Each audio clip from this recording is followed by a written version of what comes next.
Shadowversity. Greetings, I'm Shad, and welcome to Friday Night Swords, the Shadowversity weekly live stream. And in this one, as you've probably seen by the title, is we will be reacting to a really fun video. But first, we need to quickly say hi to the chat. Make sure you guys are hearing me. How's the audio? Is it coming through loud and clear? It's all good. I'm just going to test my audio to make sure you can hear me as well. Yeah, Nathan, how are you going there? Let us know if there's an echo or anything. People are saying hello, greetings. How are you, chat? Good to see everyone. Not Friday. Did I say Friday? I said Sunday Night Swords. Did I say Friday? Sunday Night Swords. That is the one. Yes. I'm a bit scatterbrained. Oh, this is going to be a great one. Buckle in. Ready to go. Good to see everyone. Yep, people are just saying hi. All right. So, to kick us off, people saying no echo, audio's good, thumbs up, awesome. So, really great video to respond to. I want to give a bit of an intro and everything to it as we dive in. If people are unaware, if you're just coming, joining us for the first time, this is our live stream, Sunday Night Swords. We do some small little segments to kick us off, and then we dive into usually reacting to videos and anything like that, but there'll be other things that we do as well on this live stream. So book it in if you don't have it booked.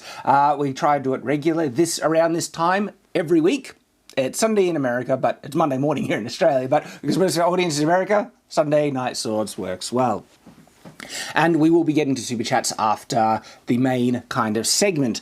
But as always, let's kick us off with some sword appreciation. Let me bring up some nice swords. I remember we got up to, a couple. I'm going to go to the end of my collection here. This is a nice one. Let's appreciate this sword here. Look at this one. So this is kind of like a two-handed falchion, or depending where it's like a type of war saber. But look at the curves on this sword, people. It's a very nice sword. Now this one. Okay. So I was looking up some swords that were more accurate remakes of the sword of one of my favorite book series, The Wheel of Time, because the adaptation of The Wheel of Time, the TV show, well, let's just say I wasn't a fan, okay? There were many problems with it, and I did a video reviewing the sword from Wheel of Time, and this is one of the prominent swords. It's Rand's Heron Mark sword.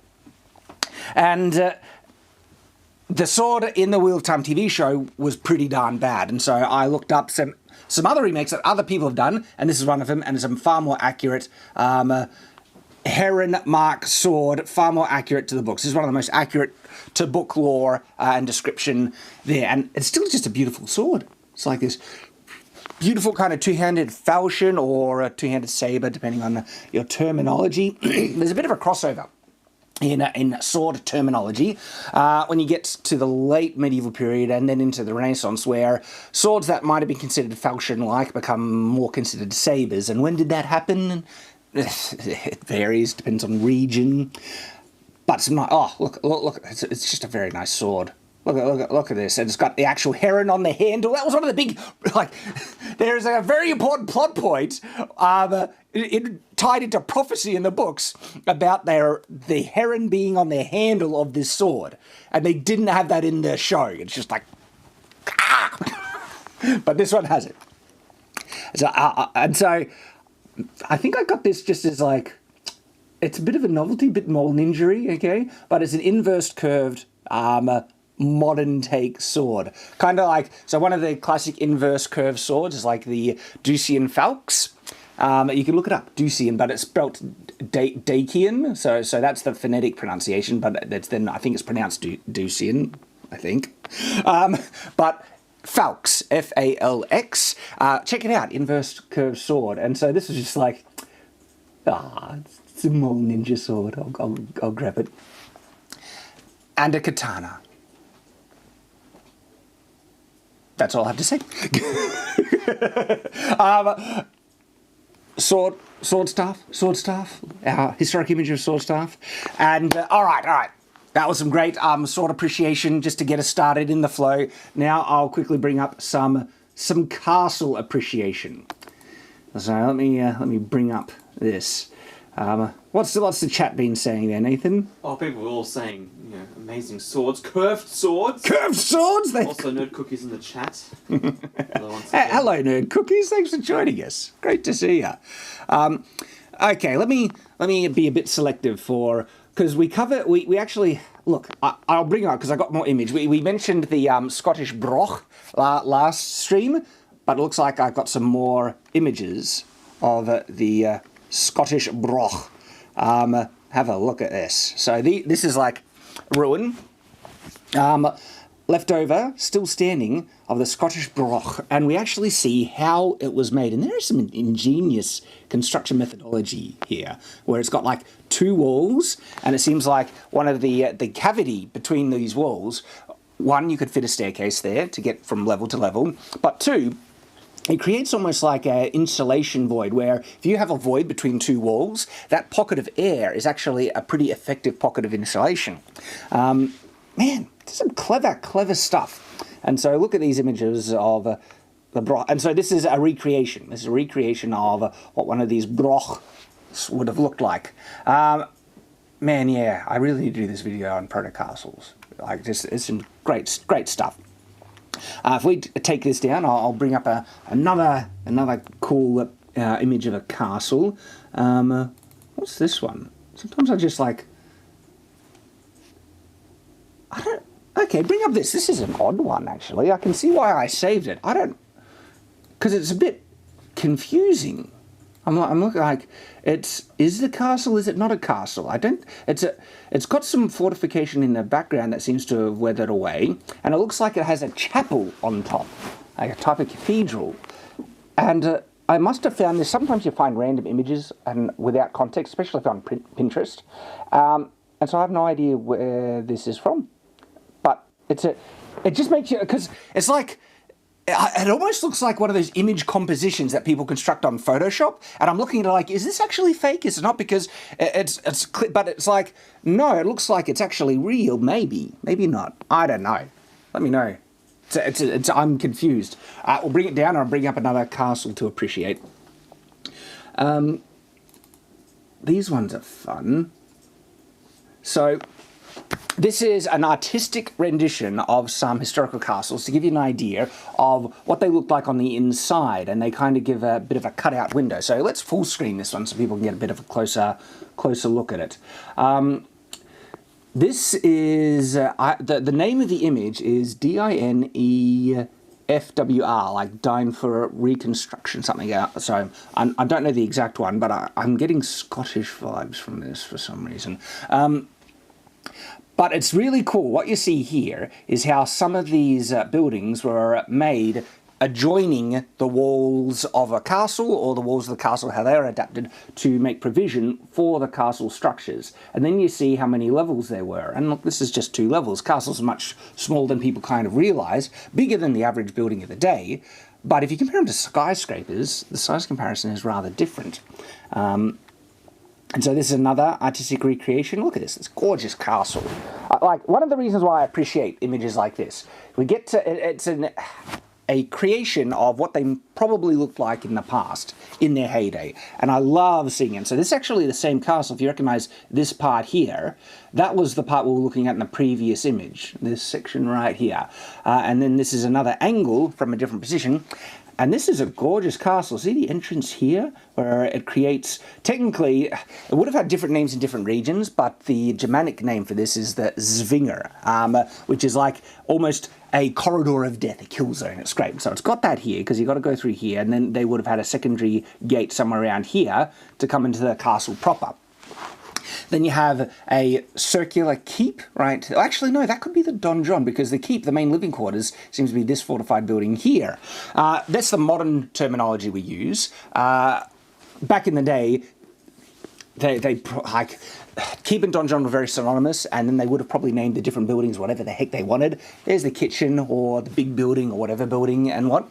We love to categorize things, and it's very useful to categorize things in the modern day, because it helps I convey information more efficiently by, all right, if I say keep or I say donjon, you kind of get a better understanding of what I mean if we have strict terms to it. And so from the modern definitions, I would actually call this the keep and this the donjon, where we see a primary fortified, more residential section and a primary fortified tower that's mainly a fallback position if the castle gets destroyed, or it's a main lookout area, multiple things, or it's a place where you throw prisoners and stuff because it's one of the most difficult places to escape from. So, just a great example. Great example there. Is this the same castle? I collected like a collection of them, because maybe this is this castle in the earlier period, because we just see the donjon there, the Zwinger attachment, but there's also an outer wall there. Sorry. All right. Man, these are sort of castle appreciation segments. They're dangerous because I just get sucked in as like castles. That was anyway. I like it. Castles are great. How is chat everywhere? Chat's going good. Good to see you guys. All right. So let's, without further ado, get to the main segment of this live stream. So there is a phenomenal YouTube channel, How to Make Everything. This is one of those criminally underappreciated channels, and you see he has over 1 million, but he should have like 10 million. This is just crazy, and he makes awesome content, and he's made this awesome video entitled Can You Cast an Iron Sword? I think that's the title. I'll quickly go to it to make sure. Yeah, it's Can You Cast an Iron Sword? And the video has 280,000 views. It's gone up since last I checked it.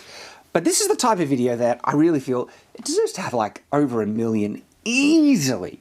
You're smiling, Nathan. Yeah, Chat's just saying don't cover the lapel mic. Don't cover. Oh yeah. I think you might have hit it, and they all Chat's screaming. But anyway, continue. I have it further away from me this stream. Let me know if that's working, because the lapel mic is very sensitive, and I know it can pick up certain sounds that might not be the most pleasant. And so hopefully with some distance, it'll be a bit more tolerable, because remember, I do get congested. Actually, Nathan, could you quickly mute all sound just for a second? Is all sound muted? Tell me when.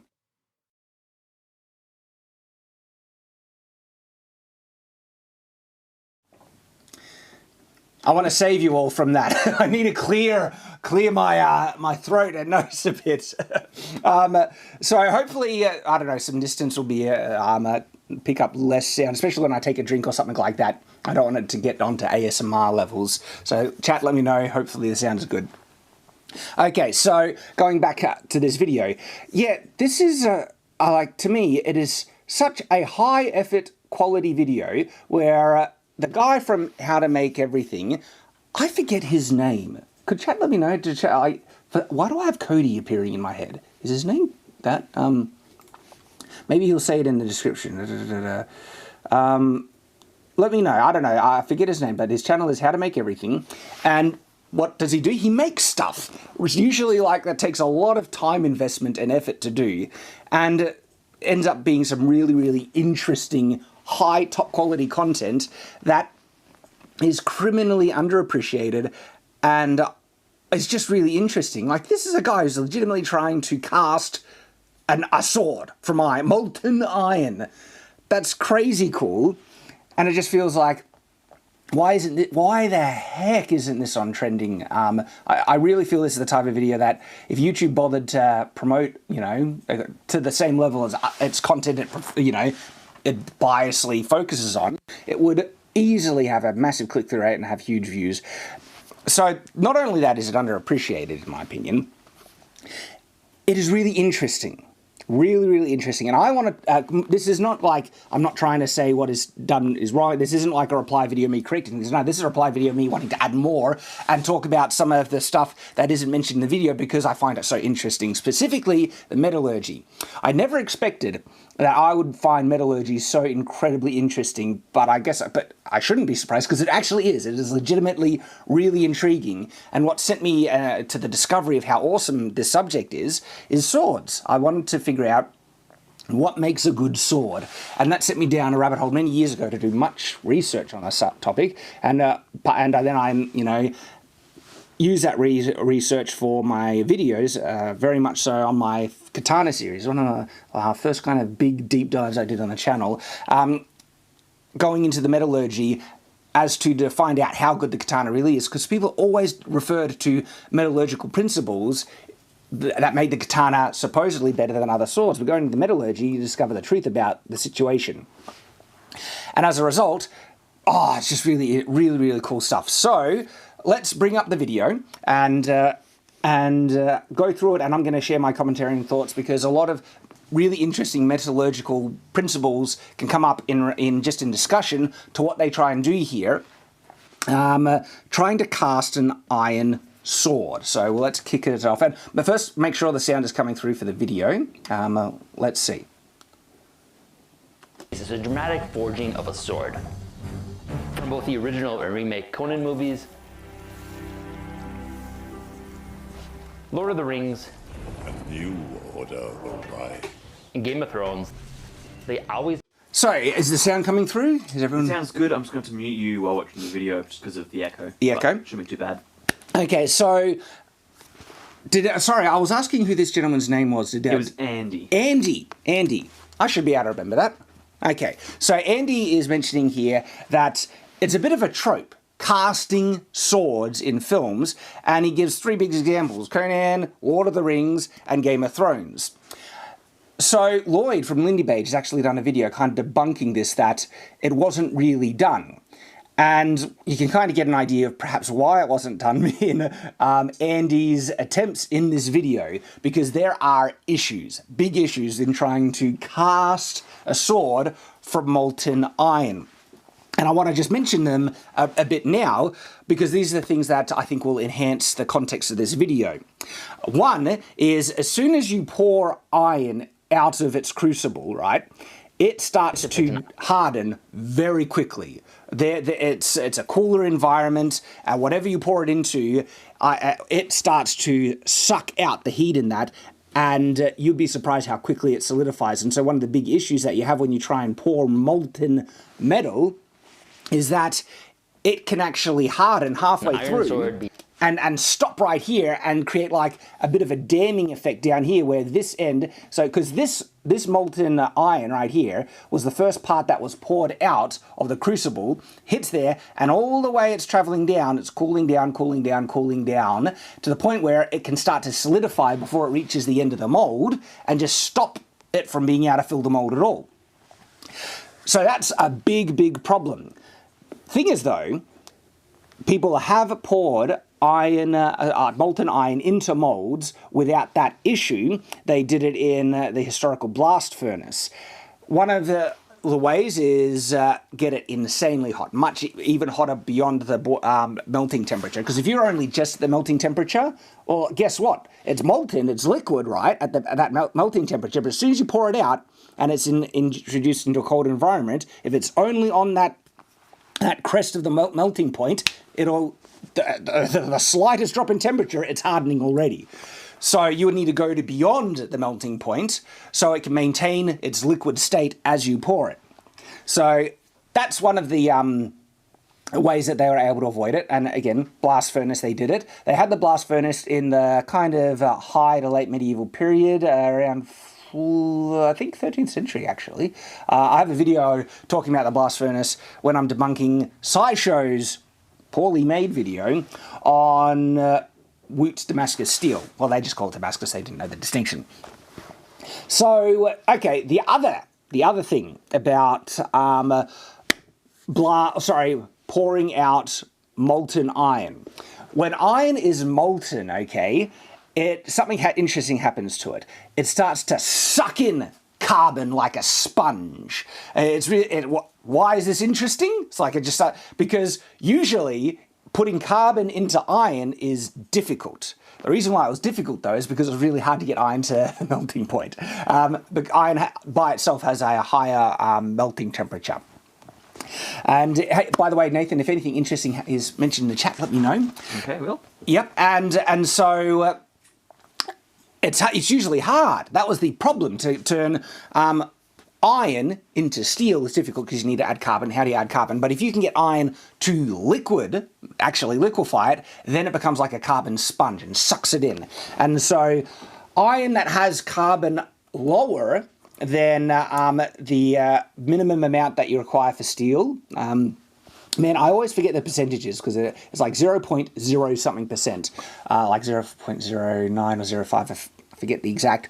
But if it's under that, you have what is called wrought iron. So wrought iron is iron with carbon content so low that it's pretty soft and malleable. It's still essentially iron. And then you have steel, and steel goes all the way up to high carbon steel, which is like 0. Like, so if steel, I don't have the exact references, I'm going off memory now. Usually if I was prepping for a video, I'd look up and make sure I got all things, but I think it's like 0.8 is some of the highest carbon content in iron for steel, and that would be very high carbon steel. But if you go beyond that, you have what is called cast iron. Cast iron is a type of iron with a very, very high carbon content, and that's what you usually get out of this. When you get iron liquefied and you're able to just pour it out, you are producing cast iron. The thing about cast iron, sometimes it's called pig iron as well, is very, very high carbon content. So high carbon content, it becomes so hard it's brittle and will break pretty easily. And is not very usable. In history, when they did this through a blast furnace, they had a thing called a refinery forge. A refinery forge was a process that we don't know the exact methods of how they did it historically, but we have more modern refinery forges that can take out carbon from cast iron into either high carbon steel or just good steel quality. So this is the problem. If you were to pour molten iron into a mold, you would be making a cast iron sword, which is exactly what Andy kind of finds out in this video. So I'll let him continue to talk. So, hear the audio. Cast in a dramatic open-faced mold.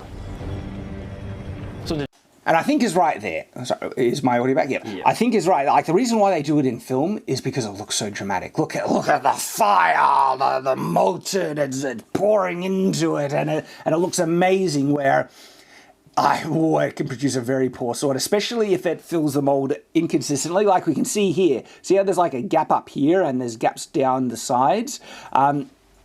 It makes a very inconsistent cut because you can't perfectly make sure the liquid fills out evenly because it's a very kind of viscous liquid. It's not like water. Alright, going back. In today's video, we're going to put that to the test and see if we can make castable iron cast an actual sword and see how great or horrible of a sword that'll make. Seeing them try it in the real life confirms a lot of the stuff I've read up on this subject, because I can see in real time, this is happening because of this, and so I want to mention it to you. We've covered sword making several times, from both ancient bronze casting and more modern iron forging. So bronze casting is a bit different to iron casting. You can actually succeed at bronze casting a lot easier than iron casting. Because one, bronze doesn't have many of the issues that we talked about sucking in carbon and becoming, cast iron and too brittle. It's interesting, remember how cast iron is too brittle? So cast iron refers to a type of steel, but it seems like the name comes from the process of getting iron to the melting point so you could put it in, like you can cast it, into a mold, and therefore cast iron. Forging, and even experimented with casting obsidian. But the big thing we've always covered is that bronze swords were always cast and iron is always forged, because cast iron doesn't make a good sword. It's going to be too brittle and it's going to break. But does make me wonder if it's an imperfect process, and as a result wasn't done historically. And even if you could find even if you could find a way to make it work, you still probably wouldn't want to do it. But the question is, could you find a way to make it work? You cast it, but then you'll need to put it through a refinery forge to try and suck out some of that carbon to get it into more usable steel. We'll continue. I always wanted to try and put that to the test and see just how good or bad of a sword it would actually make. For more practical purposes, within our reset series, I want to be able to make cast iron for more traditional uses, like a cast iron skillet, and because yeah, like, good point there, I'm glad you brought it up. There are cast iron things, like cookware is usually cast iron, interestingly enough. I have something on my tongue. And so it can be done, and it was done in some instances, not done for swords because of all of the issues I mentioned. But in terms of just making, you know, something that's out of iron that you can cast through a mold and everything that doesn't need to have the durability that a sword needs to have. Yeah, and there are, and so cast iron cookware is a thing. Uses like a cast iron skillet, and potential for future machining, such as the eventual steam engine I'm hoping to eventually achieve. Historically, cast iron was invented in China around the 5th century and was used for plowshares and pots and some occasional tools and weapons. Interesting. I would want to look up like the references, just to like, cast iron tools and everything. I wonder what those qualities are. What's the metallurgical breakdown and things? Anyway, I'll continue. Cast iron is different from standard iron and steel because of its carbon content, containing a higher percentage than 2%. This lowers the melting point to make it easier to cast, but also makes the material more brittle. So distinctly, cast iron is strong under compression, but not tension. So, sword is likely going to snap. Yes, yeah. It's interesting the requirements a sword needs to be a good sword, because even if it's got good properties in, say, compression and tension, it then also needs to hold an edge. This is why titanium is still like an issue with swords, because it's very poor at holding an edge. So an edge you need to have quite a high hardness, but hardness isn't the best quality for. Hardness isn't the best quality for a sword, because if it's too hard it'll break, and so you need to find this balance. And really, when you look at even like a lot of modern materials, steel is still one of the best picks for swords, where it hits a lot of the requirements not only adequately but effectively, where you've got good compression, tension, you can even make it flex to make it very durable, and it can hold an edge really well. And a lot of other materials just can't hit that correct balance. Even if they're lighter but just as like tough or strong, edge retention is a big issue. I will continue. For some extra help with this project, I made a trip out to Utah to enlist some help from fellow YouTube channels Good and Basic and Nate from the Internet, one of the Another great channel, Good Basic, check him out. former hosts of T-Core. Back here in Utah with Joseph from Good and Basic. Previously we used this structure here as a smelter to try and actually make iron from raw ore, and today we're going to try and repurpose it as a cupola and see if we can primitively make cast iron. So when I was watching this and I saw, he says, you know, this is the structure they're going to be using, I was quite surprised, because this is a bloomery furnace. And historically, bloomery furnaces have a lot of trouble rendering iron into its liquid state, because it's so hard to get them hot enough. This was a technological barrier for any civilization that only had the bloomery furnace for producing steel. It couldn't get hot enough. You could push it to that level in some instances. And so, okay, when I was watching this, I was like, maybe they're going to try and just push it to that level. But from my historical reference, there should be no chance that they'll be able to make a high quantity of liquid iron from a bloomery furnace. What a bloomery furnace can do, right? When iron is not fully liquefied and has not reached that point, it is partially liquefied. It does become kind of viscous and malleable, where it'll merge into a clump.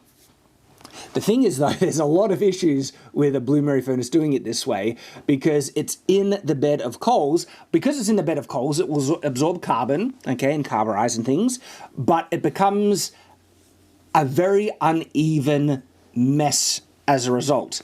Now, this mess is a good thing, because without it, people had a lot of trouble just making steel in the first place. So what you get out of it usually is called a bloom. And the bloom is kind of like a chunk of iron, but it has slag, which is non-metallic elements riddled all throughout.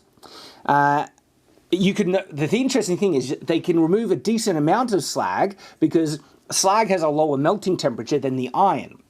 And so what they do in this bloomery furnace is when it's all, in the height of heat and things, the iron is partially liquefying and will start to kind of fall down and connect into this bloom. But then the slag is fully liquid because it has a lower melting temperature. And so towards the end of it, they will poke a hole in the end and drain out the slag. And you'll see this molten liquid thing, like lava, just pouring out. That's the slag, though. This is not molten iron. And the iron, because it isn't liquefied, will stay there. But a lot of that slag gets trapped in the bloom. And so it's riddled with slag still. And then, throughout this bloom, there are different grades of steel all throughout because it's such an uneven process. And so you will have you'll have like sometimes even iron, but low carbon steel mixed with medium carbon steel mixed with high carbon steel all throughout this thing. And so what they needed to do then is refine it through forging. And so they'll get the bloom, smack it down, squeeze it out. And what's really interesting, I love it. I don't know, I just find this stuff really interesting. It's so cool, right? Is when you are forging it, you're putting into the thing, you're making this iron now red hot. Remember how slag has a lower melting temperature? So even though you are not like just in the forging process, we're talking about like classic blacksmithing now, when you're putting in the thing and it comes out red hot, you're not rendering it into liquid. A lot of the slag that's trapped in pockets is rendered into a liquid. And so when you smack it, right, there are these little pockets of liquid slag that get squished. And where can it go then if you keep hammering and compressing it down? It has to get pushed to the sides, and you keep doing it, but then it's going to be too flat. And so, it's too flat. How do I then keep compressing it down to try and squeeze out these liquid pockets of slag like zits? You fold it. And this is why folding steel is important. This is why the katana, the Japanese katana, was needed to be folded because, shock horror, I mention this a lot, but so many people, like, if you knew the channel and stuff, the famed Tatara, which makes the tabahagane for the katana, okay, is a bloomery furnace. And so there's lots of slag mixed in. And if you had very clear, pure steel, you wouldn't need to fold it.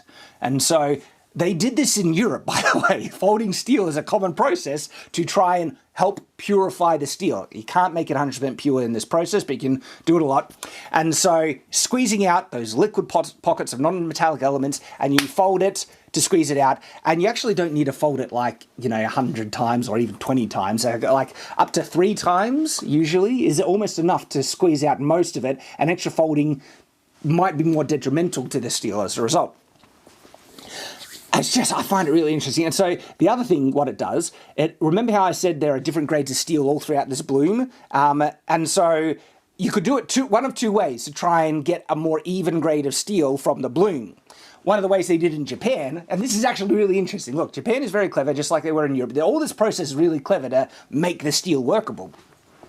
Is in Japan, they made a friggin' massive bloomery furnace. That's what the Tatara is. The Tatara, see this bloomery furnace they have here? This is a more European-styled bloomery furnace. In Japan, they made a huge one. It's this big, like, rectangular box that's really big. And as a result, the bloom that comes out is huge. Really, really big. So big that there are larger pockets of this different grades of steel. There's a lot of mid-grade steel, low-grade steel, but then there are also kind of chunks that is high-carbon steel.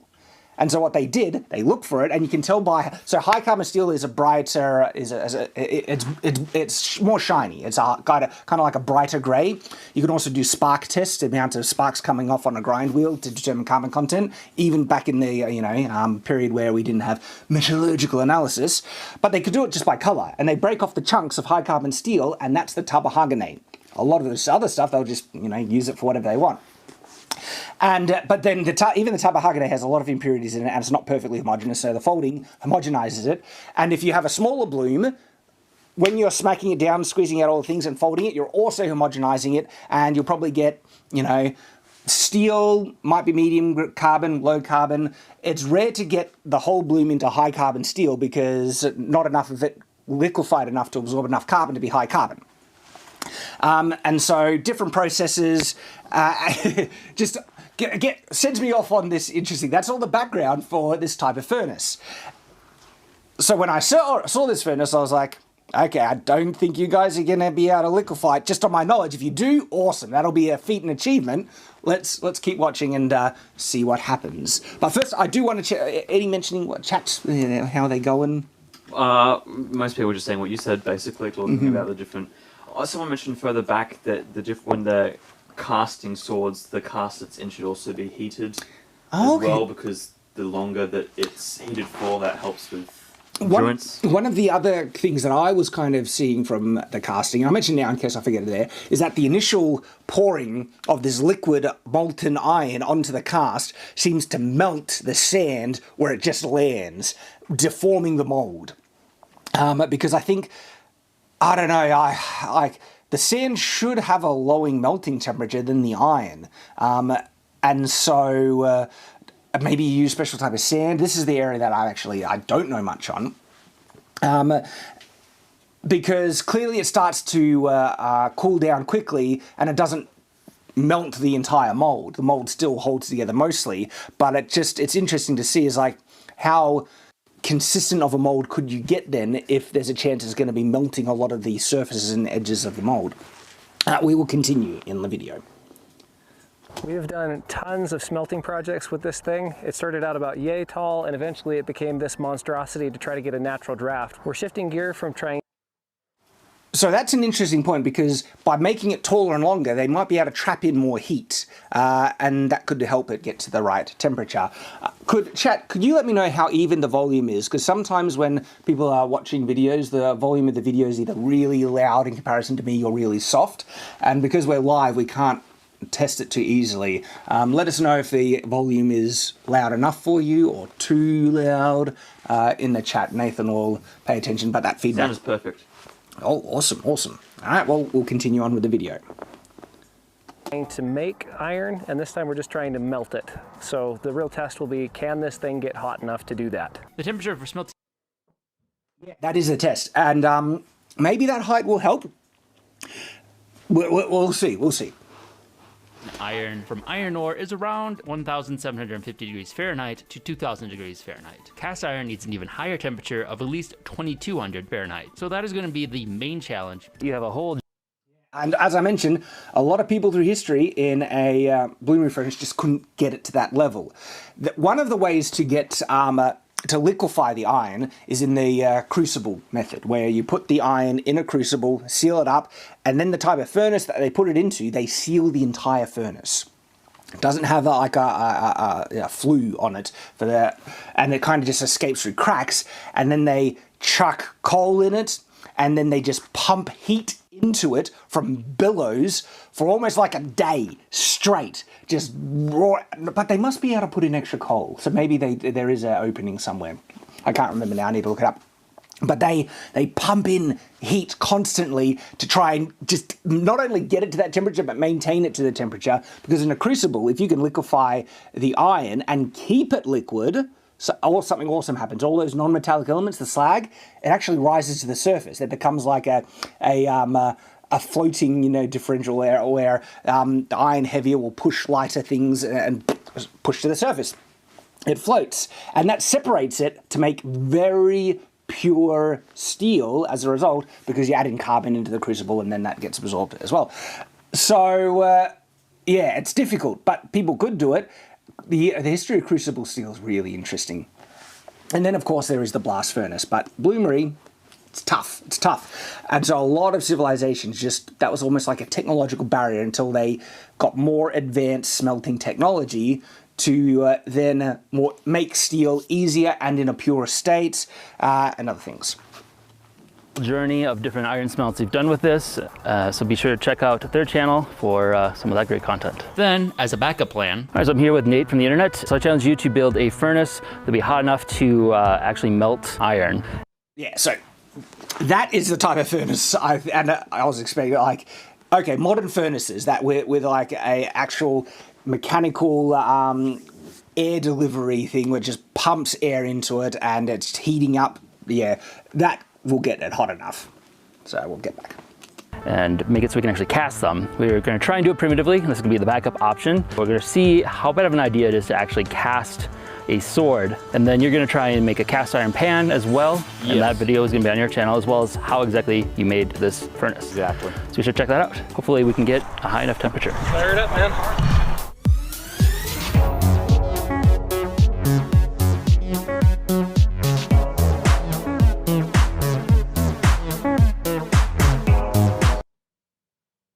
I was surprised they're throwing wood in there.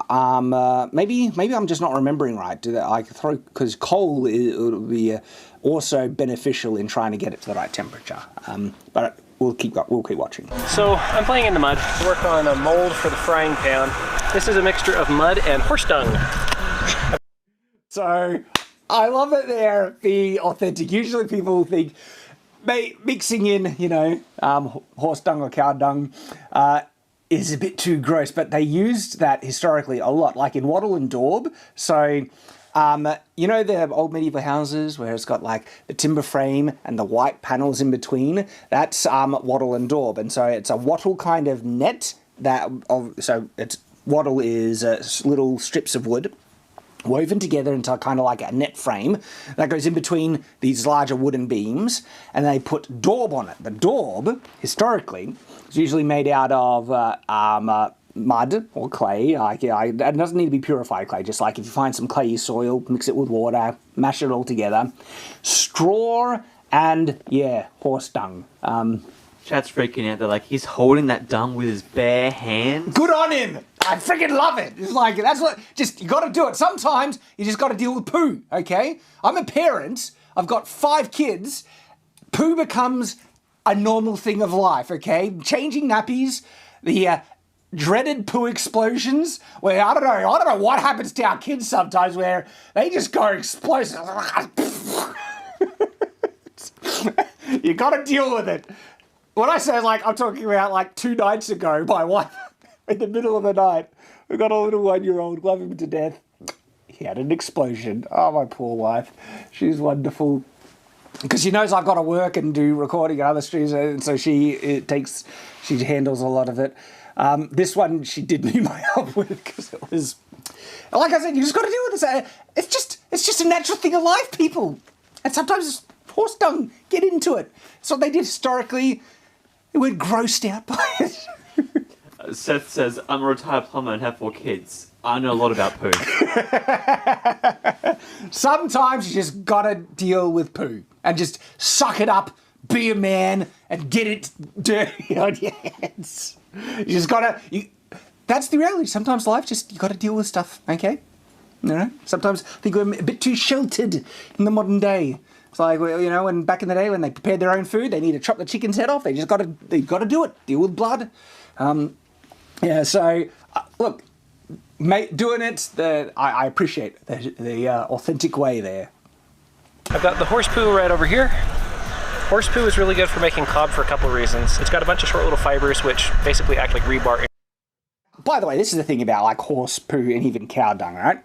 It's not as vile and dirty as human feces. A lot of it is just rendered down grass, okay, through the process. It's nowhere near as awful as types of feces that have from people that eat meat. That's where it gets real nasty.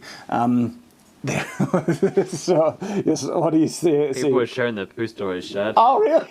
One plumber's like, you haven't experienced true... Oh, I've got to find the actual comment. But yeah, he was saying that, just imagine fixing a pipe and then someone flushes.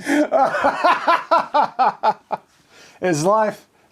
But no, there are legitimate, chemical things in even feces that this was one of the primary ways to find it in the medieval period.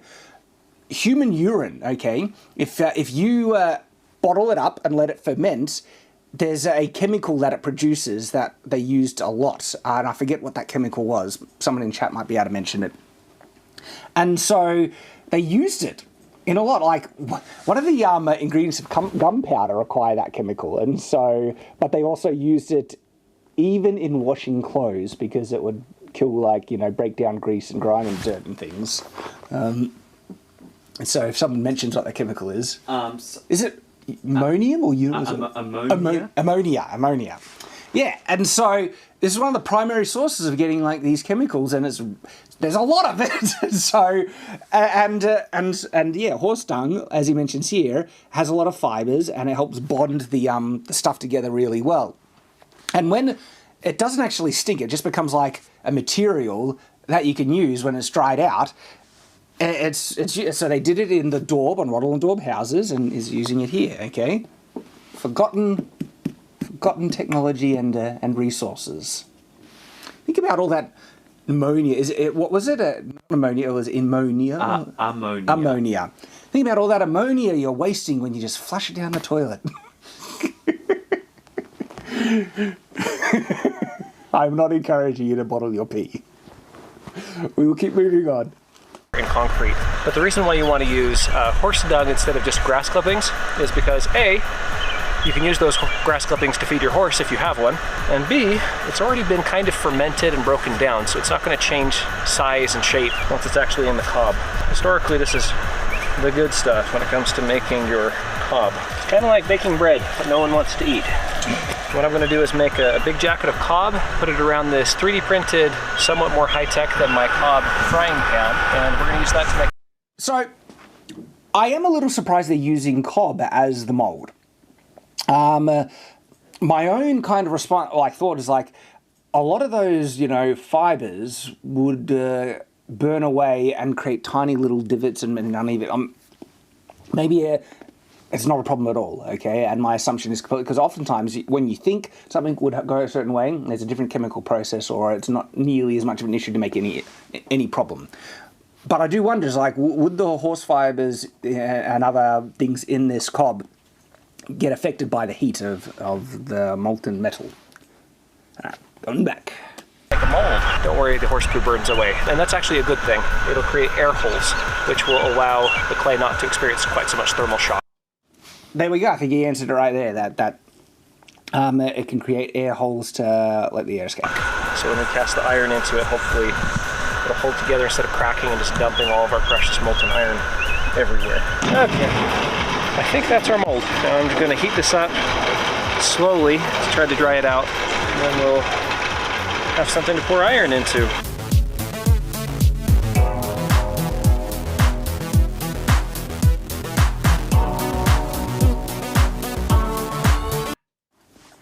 There's some coal, some briquettes of some type. But okay, so they are chucking in something that'll burn a bit hotter.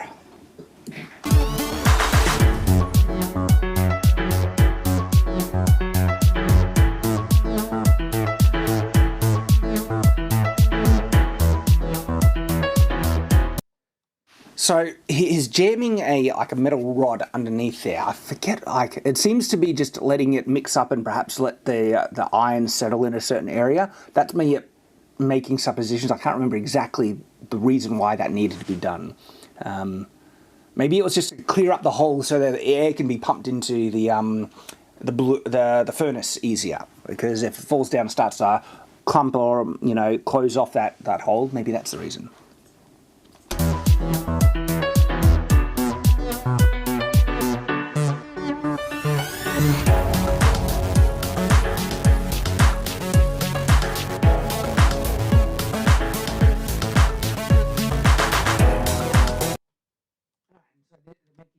A sand mold as well, different to the cob one. And because remember, I have watched this video, but I forgot a lot of their finer points, and so part of it I'll be responding in real time as I react to it as well. And we'll get to see, because I can't remember, which mold works better, the cob one or this sand one.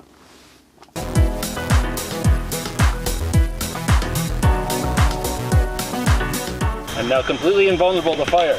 The cheapest stuff at Harbor Freight. No way this will go around. Oh boy, moment of moments. Oh, I see the line. So this should be where they're opening up the bottom to let some of this molten slag pour out. Going back.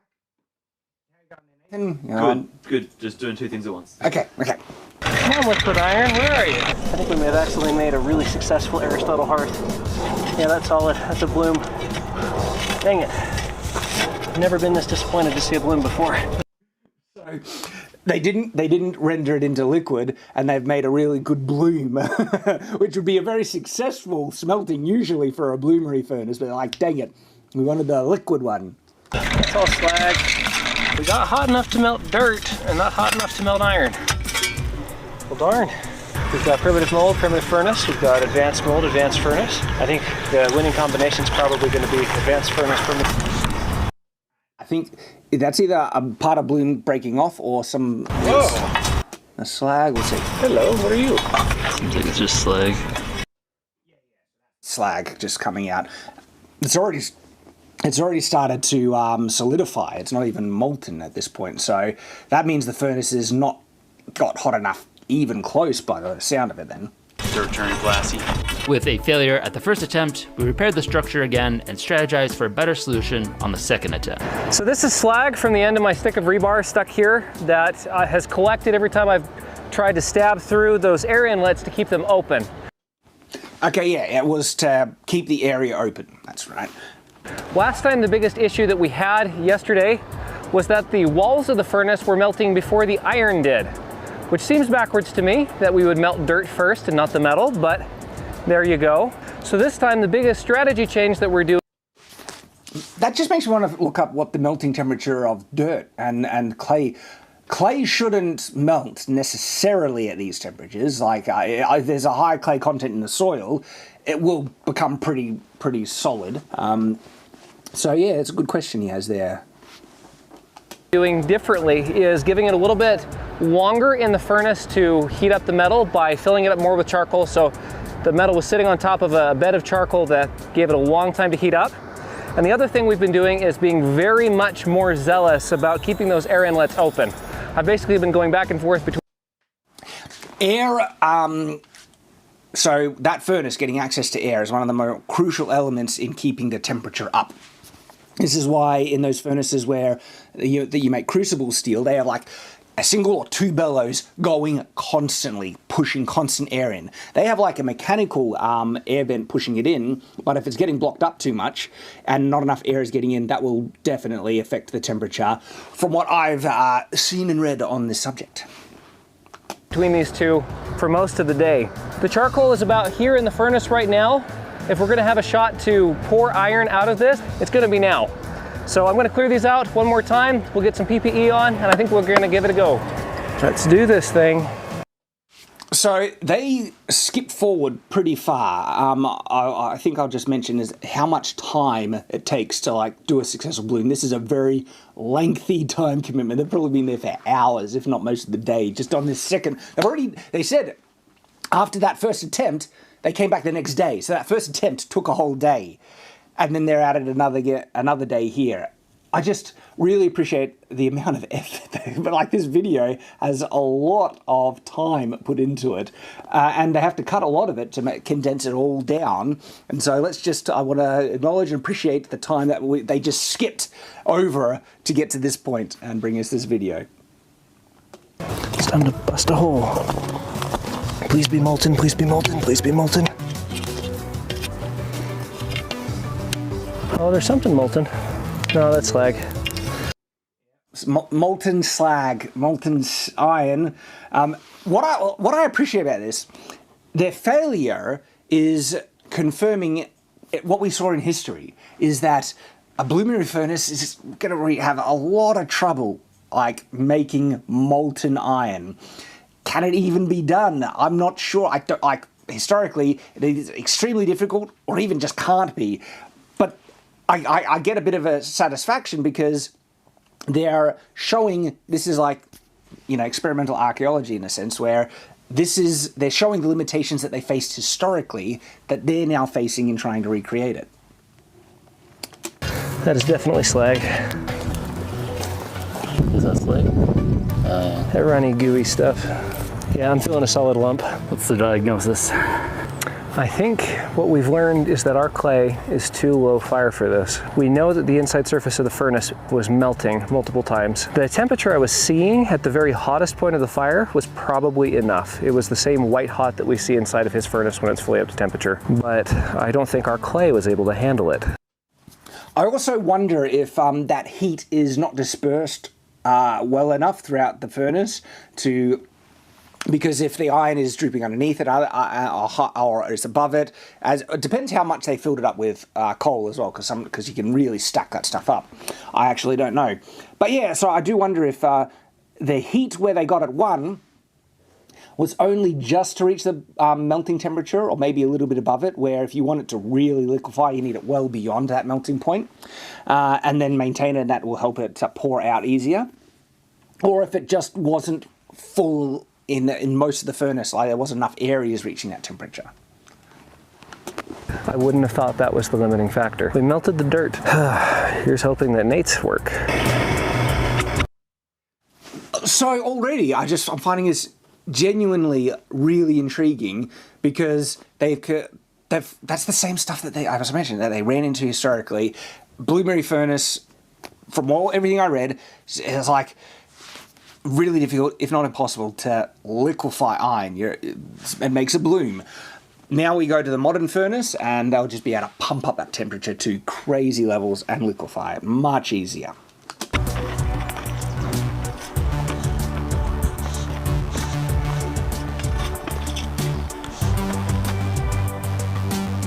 So I want to go back in this video. See this, it's come out, right? It's clearly in a liquid state, but as you see it pouring, it looks very lumpy. And so it makes me wonder, is it fully liquefied? Or is it just the uneven pour? But we see like a break, and then there's a bit of a, like if we make this full screen, Nathan, for a bit, you see, there, but there's a much larger lump. Like, look at this, see this? There's a bit of a lump there that if they only put iron in, because their purpose, they just want to liquefy iron, that can't be like a lump of some other material. It seems to be maybe a semi-solidified bit of iron already, and that's going to clog up the hole in the mold pretty quickly if it's not malleable enough. So that goes through. And it just looks look at this. Look at that big chunk falling through. And so already, it either is a very uneven kind of liquefaction of this iron, or they didn't get it hot enough. It's either, or it even cooled down parts of it as they brought it out. And so it starts now flow out, and a number of things would have happened. It's either filled the mold, success, or it cooled down before it reached the end of the mold and made a dam and barrier, or there were lumps in the pour that also kind of clogged it at certain areas as well. Look at the look at this. See how much of it is kind of sticking to the edges of the crucible here? Like, that is iron that is already being solidified, okay? Starting to crystallize, and it's not liquid anymore, and that's why it's kind of sticking to the edges like that. But it's really cool to see it up close, and high definition, but see how it's just stuck to the lip, okay? That there is, it's very hot, red hot iron that is just past the liquid state, and it's basically now already solidifying.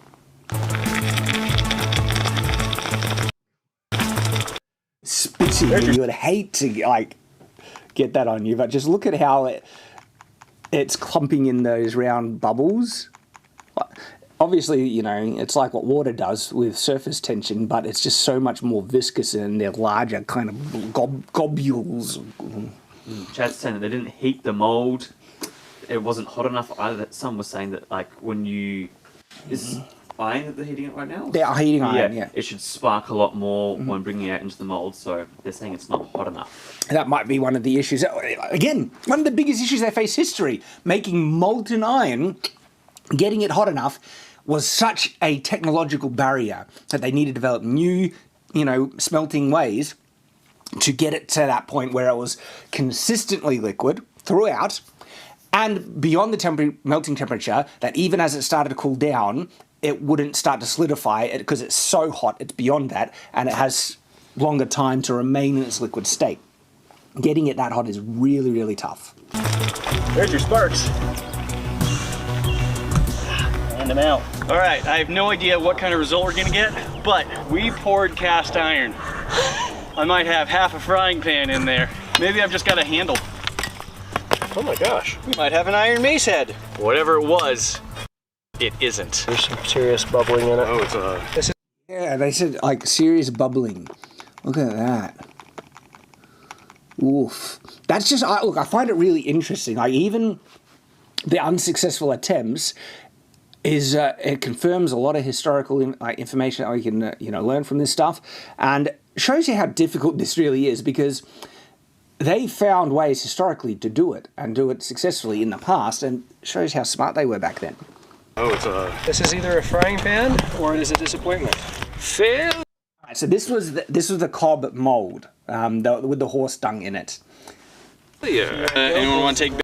So, wow, I'm just going to go back. Not much in that mold got filled out at all. That started to cool down very quickly. Anyone want to take bets? What percent? This one, and look, I do remember from having previously watched it, is that I think also you could intuit would be the most successful one, because it seems like it's the cleanest mold, with probably the most clean sides, and probably didn't collapse on the inside. Percent of a pan we've got going? I'm getting 3/4.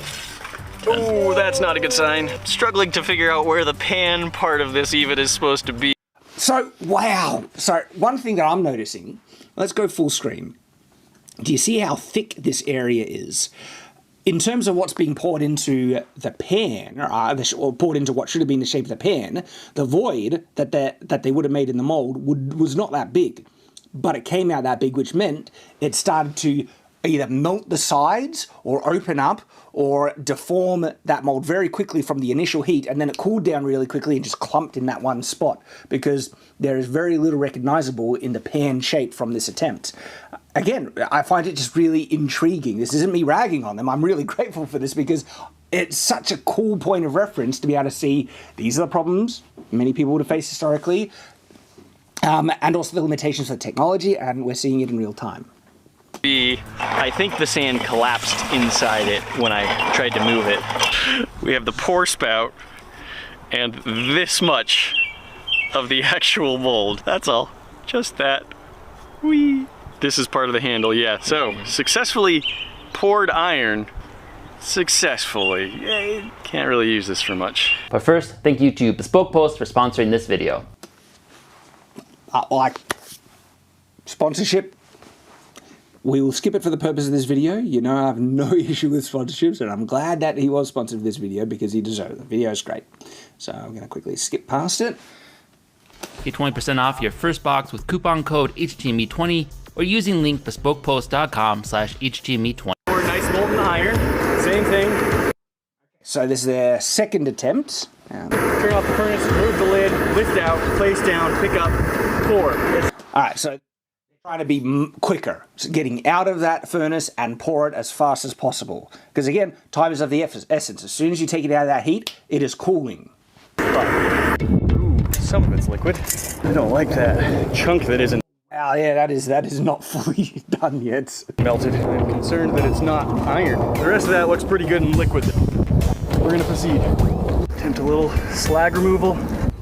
Okay, they were trying to get rid of some of that slag from the surface. This pour seems to be much like, oh, I skipped forward. Hang on. Okay, let me go back. Okay, yeah, here we go.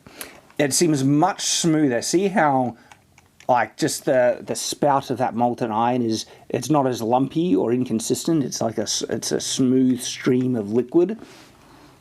So this does seem to be hotter than their previous attempts. And hope is all we can do at that point. And I think more went in. I don't know about enough. More is good, enough is better. Yeah. Yeah, it's not going in very much at all. Yeah, it's already solidified. Look at the amount right there. Let's see if we got more of a pan this time. Moment of truth. Oh, I think more, but not all. Oh. See the handle, see the very beginnings of a pan. There we go. I wonder if one of the other issues is doing it as a closed mold. I'm assuming you must be able to do it because they have, you know, cast iron frying pans and things. When I look at the historical ones, when they cast iron from a blast furnace, it's open molds without a top, and it goes down these channels. Perhaps that helps them kind of like push the liquid through to make sure it fills up all the things. This is where I also believe the term pig iron comes from, because as the molten iron went down these channels and filled up these little kind of ingot shapes, when you took it out, it had these like lines or sticks of iron that were sticking out of it from the channels that it filled in. And if you looked at it, it looked like pigs on a leg, like a bit piggy, and therefore pig iron. That could be just an apocryphal thing that I've heard people rumour as to one of the possible origins of the term. So don't quote me on it. Grain of salt, that one. Possible origin. But anyway, what I have seen is more examples of when they're pouring molten iron, cast iron, it's in an open cast and it's going down these channels. And because it seems like they have no control with a closed mold, if there is something that clogs up or it cools down and dams it, they can't do anything about it, and then the mold has failed. But if it was an open mold and you see something start to clog, you get a stick in there and push it down and break it through and keep it going. It's identifiable. Not much luck with the cast iron pans. Let's try the iconic open face sword cast. Okay, so now they're going to try an open, you know, cast here. It's really interesting to see what happens. Sufficient for our purposes, I think.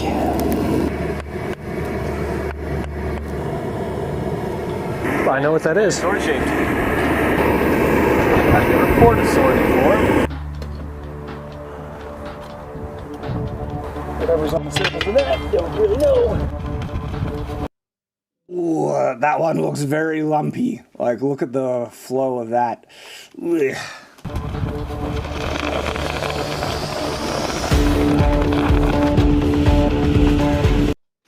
So one of the first things that I notice in this, right, this is not naturally falling down and then filling the rest of the mold. It has fallen down and already started to become more viscous, still somewhat liquid, but so like clumpy, like a thicker liquid, that it's just pooling in a lump and not flowing through. And so to try and fill the mold now, he has to actually pour down the mold because it's so viscous. See what I'm doing here? It's just not filling out. You can do that with an open face mold, like cast like this, whereas the closed molds, it's just been clumping up. Is it because it's cooling down so quickly as soon as it touches it? And so we're seeing what would have happened in the mold by looking at it from the outside now, but they can adapt for it and is actually trying to fill all parts of the mold they have here. This part I'm finding interesting. So if we go back a couple of seconds, so it started like some good liquefied iron and it starts to flow down like a liquid right here. So let's full screen it so everyone can see. So it's going down in a liquid, but then it actually starts to stop right here. So he's already been pouring into it. And if he was pouring it down at this point, that's where we see the liquid iron already starting to get more viscous and solid, that it would have made a barrier here and stopped and things would have clumped up. But because it's pouring, he's going to push past it and then force it down. And oh, this is actually really interesting. The way it continues to pour. See how it only pours out of this little kind of section here? The whole area hasn't opened up and it's pouring down evenly. It's like the sides are too solid or there's too much surface tension that it's still holding everything in. But there's a little break in a weaker or a, part that's still a bit hot enough that it's more liquid that it pours through. And then look what it does here. It like channels and sucks in and it's making this really weird kind of gap connection. And it's still falling back. And look, it's made this really interesting kind of thing where it's a weak, thinner part of this mold, because this section, and we got to see it when we slowed it down, was already cooling down too quick, and it created this really weird, and now going to be a weak point in the structure. The handle didn't really want to connect. A hasty weld job. It's got like pox on it. I'm surprised at the color. One of the things that Lindy Beige and others have... Hey, he was referenced the Lloyd's video on this as well. Great video. complained about in movies is that the color they show couldn't be iron. But if you're in a bright environment like this, it looks colder than it is. Yeah, that is an interesting point. A lot of the video or movies that we see with the molten iron being poured through looks orange, and I think Lloyd, look, actually, no, I don't want to quote it because it's been too long since I've seen it. Would it have been white hot? I can't remember. But in an open environment, there is an orange hue to it, that's certain. Yeah. It was pretty orange when it poured in. Yeah, orange, not yellow, not white. It's still orange. You can see it around the edges. Oh, yeah. See the color difference when the shadow goes over it? Like, in the open air, open sunlight, right? It doesn't look to be glowing red hot when you're like forging iron and stuff. But as soon as you take it into like a darker environment, that thing is just glowing massively. And you can see the difference just when the shadow goes over. It's like red hot versus something that's harder to see. Chat's saying that it should be white hot White in this hot? instance, and also doing it on the ground is going to take a lot of the heat out of the Yeah, earth. So the that's ground is also- cold. You're yeah. right. That would, oh, you're absolutely right, because the ground is so cold, that would instantly really start to solidify it. So heating the mold would be a really important part to help it maintain. How hot, though, I wonder? Like, you would want it almost burning hot, right? That you wouldn't touch it, but not hot enough to melt, you know, the sand, because you don't want to make it glass. Actually, no, you wouldn't do sand. You'd have to, clay would be better, a dirt clay mold. Oh, yeah. Oh, shadow. Now it's dark color, and now it's shiny. And now it's dark, and now it's shiny. Wow. Half and half. But I mean, that's a long piece of iron. You could make a cast iron sword that might hold up to almost a single blow before it broke. Almost a single blow. I think their preempt is like, it's cast iron. Cast iron does not do well with a lot of impact forces and stuff. Almost. This is either a frying pan or a disappointment. Here we go. Maybe inch and a half. Silvery. Oh, it did get farther than that. Okay. It's like a pie spatula. Yeah, one for, You can kind of see where it was attempting to go, the beginning of it. I don't know, L's. I'm guessing at best half a frying pan. Well, we got a significant portion of a pan. Not a whole pan, but a significant portion of one. Part of a pan. I think I could... That was by far their closest attempt. I mean, you can see much more of the pan structure in that pour. Almost to the point that, yeah, maybe if they had the mold really, really hot and then they got the iron even hotter, it might be likely that they could get a successful pour and a mold out of that. pull off a quail egg on there. Yeah. At an angle. I might be able to cook something in that. Yeah. Ooh, quail egg might be too big. I'll see if I can find hummingbird eggs. Found a use for this. The sand is hot.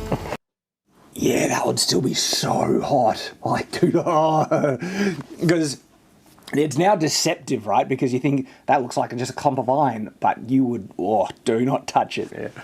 Here we have the cast iron sword. When you're fighting against, the army of little bacon soldiers, because, it's part frying pan, so it scares them. That water is just burning off of it. All right, so we got a forged sword. Now we have a cast iron sword. Just like the movies. Yeah.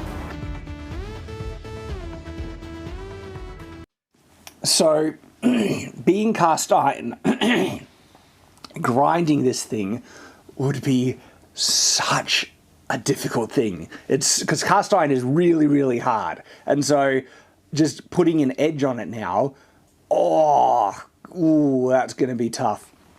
One of the other big limitations historically, you would need to put it through a refinery furnace to render it down to something a bit more manageable, but even high carbon steel is harder to put an edge on. It's forgeable. You could put it then into a furnace and hammer it a bit. Higher chances of breaking, being much higher carbon. If you try and forge cast iron, Pretty confident that it wouldn't take too many hammer strikes before it just breaks. What's chat saying? Oh, we covered the mic for a second there, but it's fine. It just Okay, happens. okay. Sorry, guys. I'll try not to. But yeah, a lot of people asking or saying that they should have like in the molds some type of air filter to help the mold as well, and that if they'd done that maybe in one of the second or third mold attempts, maybe would have come out a bit better. Possibly. I don't know enough about it, but still, I love this video. There's so much to comment on just by seeing the process as it continues. All right, so I'm back from Utah after collaborating with Good and Basic and Nate from the internet. Our iron casting was not the greatest results. Couldn't quite get it with the primitive. But this is the thing. Those results confirm what, I've read on so much of this stuff already. And so I hope he doesn't think that this was a failure. I think this is actually a wild success in showing the difficulties of the technology that they're dealing with. With the modern technique, got decent melting, but actually casting it in molds and stuff proved to be a whole other challenge. But we did kind of the easiest way and most dramatic of an open face mold, and we were able to get something crudely sword shaped. Open face molds always look really cool, but not the greatest result. So just in transit, the tang ended up breaking off, which is already a sign. Yeah, that was such a weak point. Turns out even just normal kind of, look, I don't know how rough the transit was, but obviously some knocks were enough to just snap that weak point off right there. This sword is not going to be the strongest, but because it's so crude, we can just move the tang up a little bit. It'll just be a little bit shorter, because the end goal of this is basically to break it and see just how strong or brittle it really is. I'm just going to use modern tools to clean this up, get something that looks a little bit more swordish and matches our other ones here. We have... I'd like to know if you noticed the difficulty in the grinding, like if it's got a point of reference to how easy it is to grind through softer steels. Technically this isn't steel, it's cast iron, which is beyond the ranges of steel. Just, from what I've read, that should be a lot harder to grind. Previously cast bronze, the forged one we did, and we battle tested these two, and you can barely see the damage on the forged iron. The bronze one has some pretty huge nicks and bends to it now. Cast iron will be an interesting comparison. Honestly, I expect it to do probably worse than both of them, but we'll see. Let's clean this up, make it look a little bit more sword-like, and put it to the test.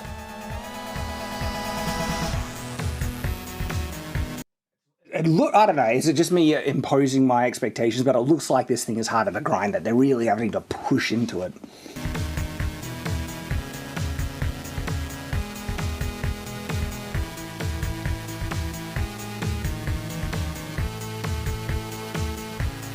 All right, so after quite a bit of grinding, I now have a polished up sword here. I'm very glad I used the modern techniques. This ended up being probably the hardest thing I've had to cut and grind. There you go, he said, yeah, the hardest thing he's ever had to cut and grind, because it's cast iron, yep.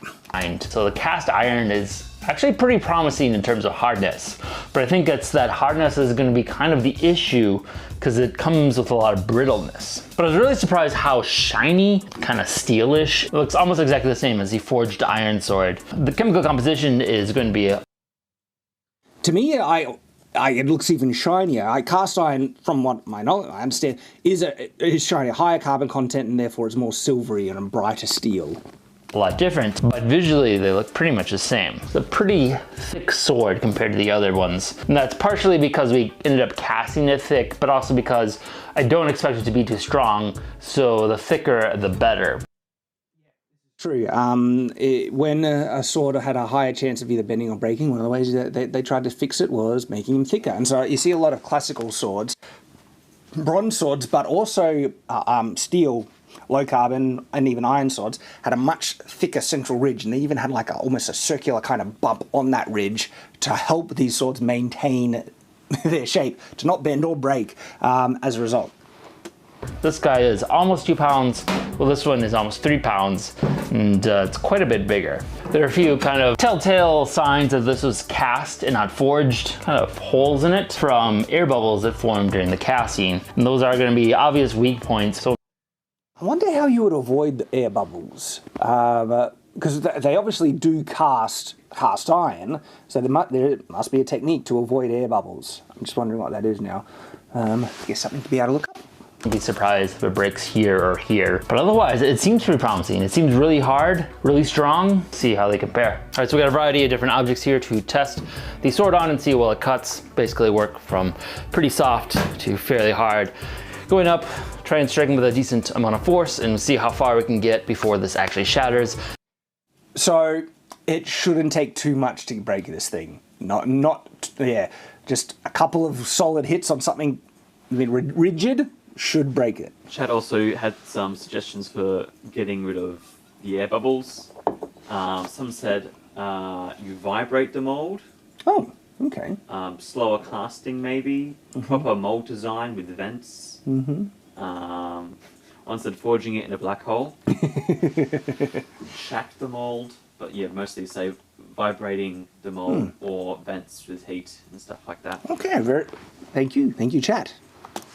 If we get to it, let's start swinging at it on the bronze and forged iron sword and see how they would do if they ever met in combat against each other. Because it's so fat, it's more of a splitting axe than really a blade. So let's... Oh yeah, it'll easily go through fruit.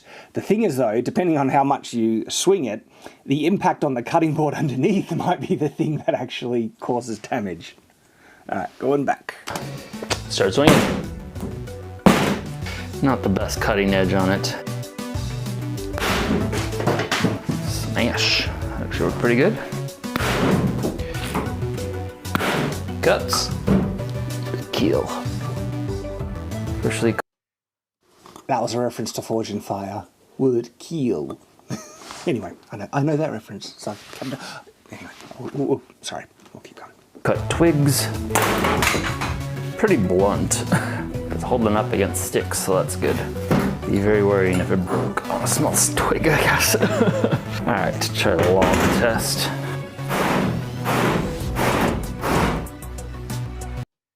So already, it's holding up better than I was kind of expecting it to. So he's putting it to now abusive testing, which means a cast iron sword, you'll be able to use it to some level of effect, especially just hitting like human targets and things. They're a bit more squishy. And if you focused on stabbing, because some of the earliest types of swords were actually quite brittle. I think the earliest, or even one of the first swords we can find, it's the sword from, is it Aslantep? Medieval Review had a video on the first swords ever, and I think it's the swords from Aslantep is what they're called. They have like there's even like what looks to be Zelda Triforce symbols on them, but they were made out of stone, okay? Far more brittle than cast iron, but it's still stone. Stone is usually harder than people, and so if you focus on thrusting, the thing is though, the difficulty you need to go through to make a cast iron sword, with how brittle it ends up being, is a lot of extra effort and trouble that for a less effort you could make an iron sword, not cast iron, just a regular iron sword from a bloom or something like that, which ends up being a more usable and functional thing. There's an interesting discussion on what is better, iron, like a wrought iron sword, or a bronze sword, because their malleability, also depending on how they're made, ends up being quite equivalent. If you like compress the edges on a bronze sword, I forget the term now of what's that called. Not case hardening. No, that's something else. But you work harden. Is that it? Is it work harden edge where you just hammer it down? You can actually make the bronze far more durable than not, because you can work it cold. You don't need to put it in a furnace, and you really hammer those edges of the blade down. You get bronze. There's an argument that bronze swords are actually can be as effective as iron swords. Why did iron beat out bronze? Iron is far more plentiful and easier to find. You could find iron in a lot of places. So even though iron's a bit harder to work with, there's a quantity is much, much greater.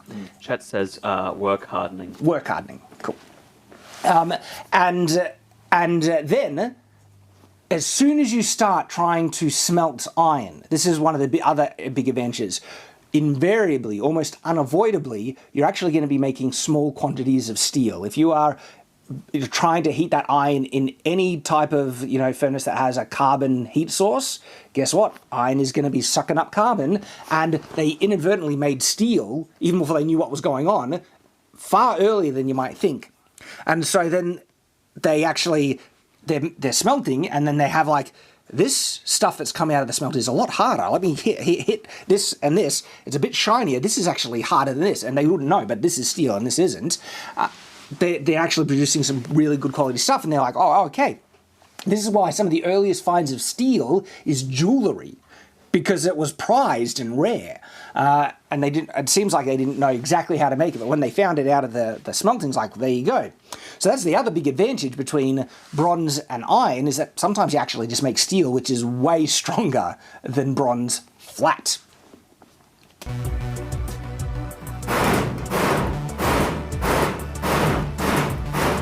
There it goes. Look, it took a lot more abuse than I... Oh, sorry, I need to be careful with the mic. It took a lot more abuse than I was expecting, but of course it does just snap right through. All right, so pretty much what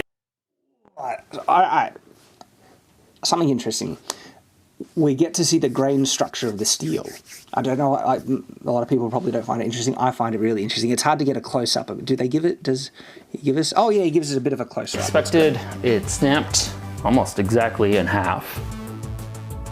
Definitely a sign that it was probably not any significant. The grain structure in a steel I always find really interesting. That's part of what makes, as this isn't steel, I know it's cast iron, but a part of what makes it how strong it is and things. And this is a really fine grain structure by the look of it. So, grain structure, it's hard to explain without visual things. I've explained it in some past videos, because when steel, iron starts to solidify, it doesn't do it all evenly. It starts to solidify in different areas, and they start to adopt a crystal structure that grows outwards. And as these little pockets, so there's like a crystal structure here and here that starts to solidify, and then this structure that's the atomic structure. As they're crystallizing as they grow outwards in these kind of crystal pockets. They keep growing until they touch, and when they touch, that creates a border between these two crystal structures, and that's the grain. And the grain structure is that when you look really close, you can see these tiny, they're almost like pocket sands, like little, little tiny dots. Those you're actually seeing like a part of this crystal structure that was forming outwards, and connecting to other things. Different types of steels have different sizes and types of grain structure. And if you have a look at like a flattened tin, I think, if you've ever seen tin and it has this weird kind of pattern of oddly shaped, not exactly circles, but they're like these shapes that are, creates this pattern on the steel, that's the grain structure. You're looking directly at the grain structure, and they have much bigger grains all throughout, where this one has tiny, tiny grains. And how you can actually make something stronger by manipulating the grain structure. I usually need to do this with cold, just work hardening, because you can flatten out, if you can flatten those grains and then, and do it, you can make it stronger, but you can also actually make it weaker. And so this is why normalizing is important, because normalizing, you heat it up and you're trying to change the kind of phase or state of those atoms with iron specifically into the austenite phase, and then it loses the grain structure completely. And then when you cool it down, you normalize it, the grains appear and make anew, and you can actually completely erase the grain structure and work hardening you did to try and flatten out the grains by reheating it. And then it resets it completely. Anyway, sorry, I find this really intriguing. Single weak point. Definitely tell that. Oh yeah, see, now we get a really close up. Like, that's a tiny grain structure there.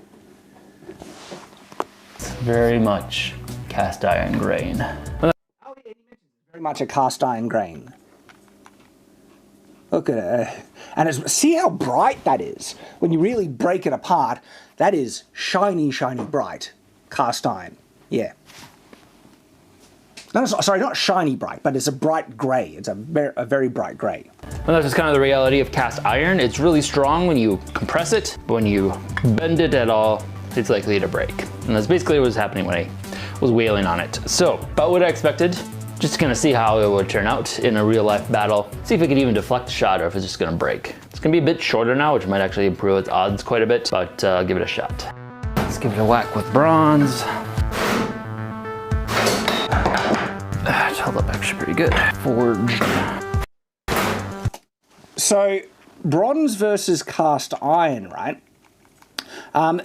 This will barely be able to scratch the cast iron. Bronze would get much dinted, and the only way that the bronze will be able to cause the cast iron to snap is actually through weight and mass, just the force being hit into it. And by the look of it, his bronze sword is just too thin, doesn't have enough mass to hit it with enough stress to cause it to break. It would never be able to chop through, okay?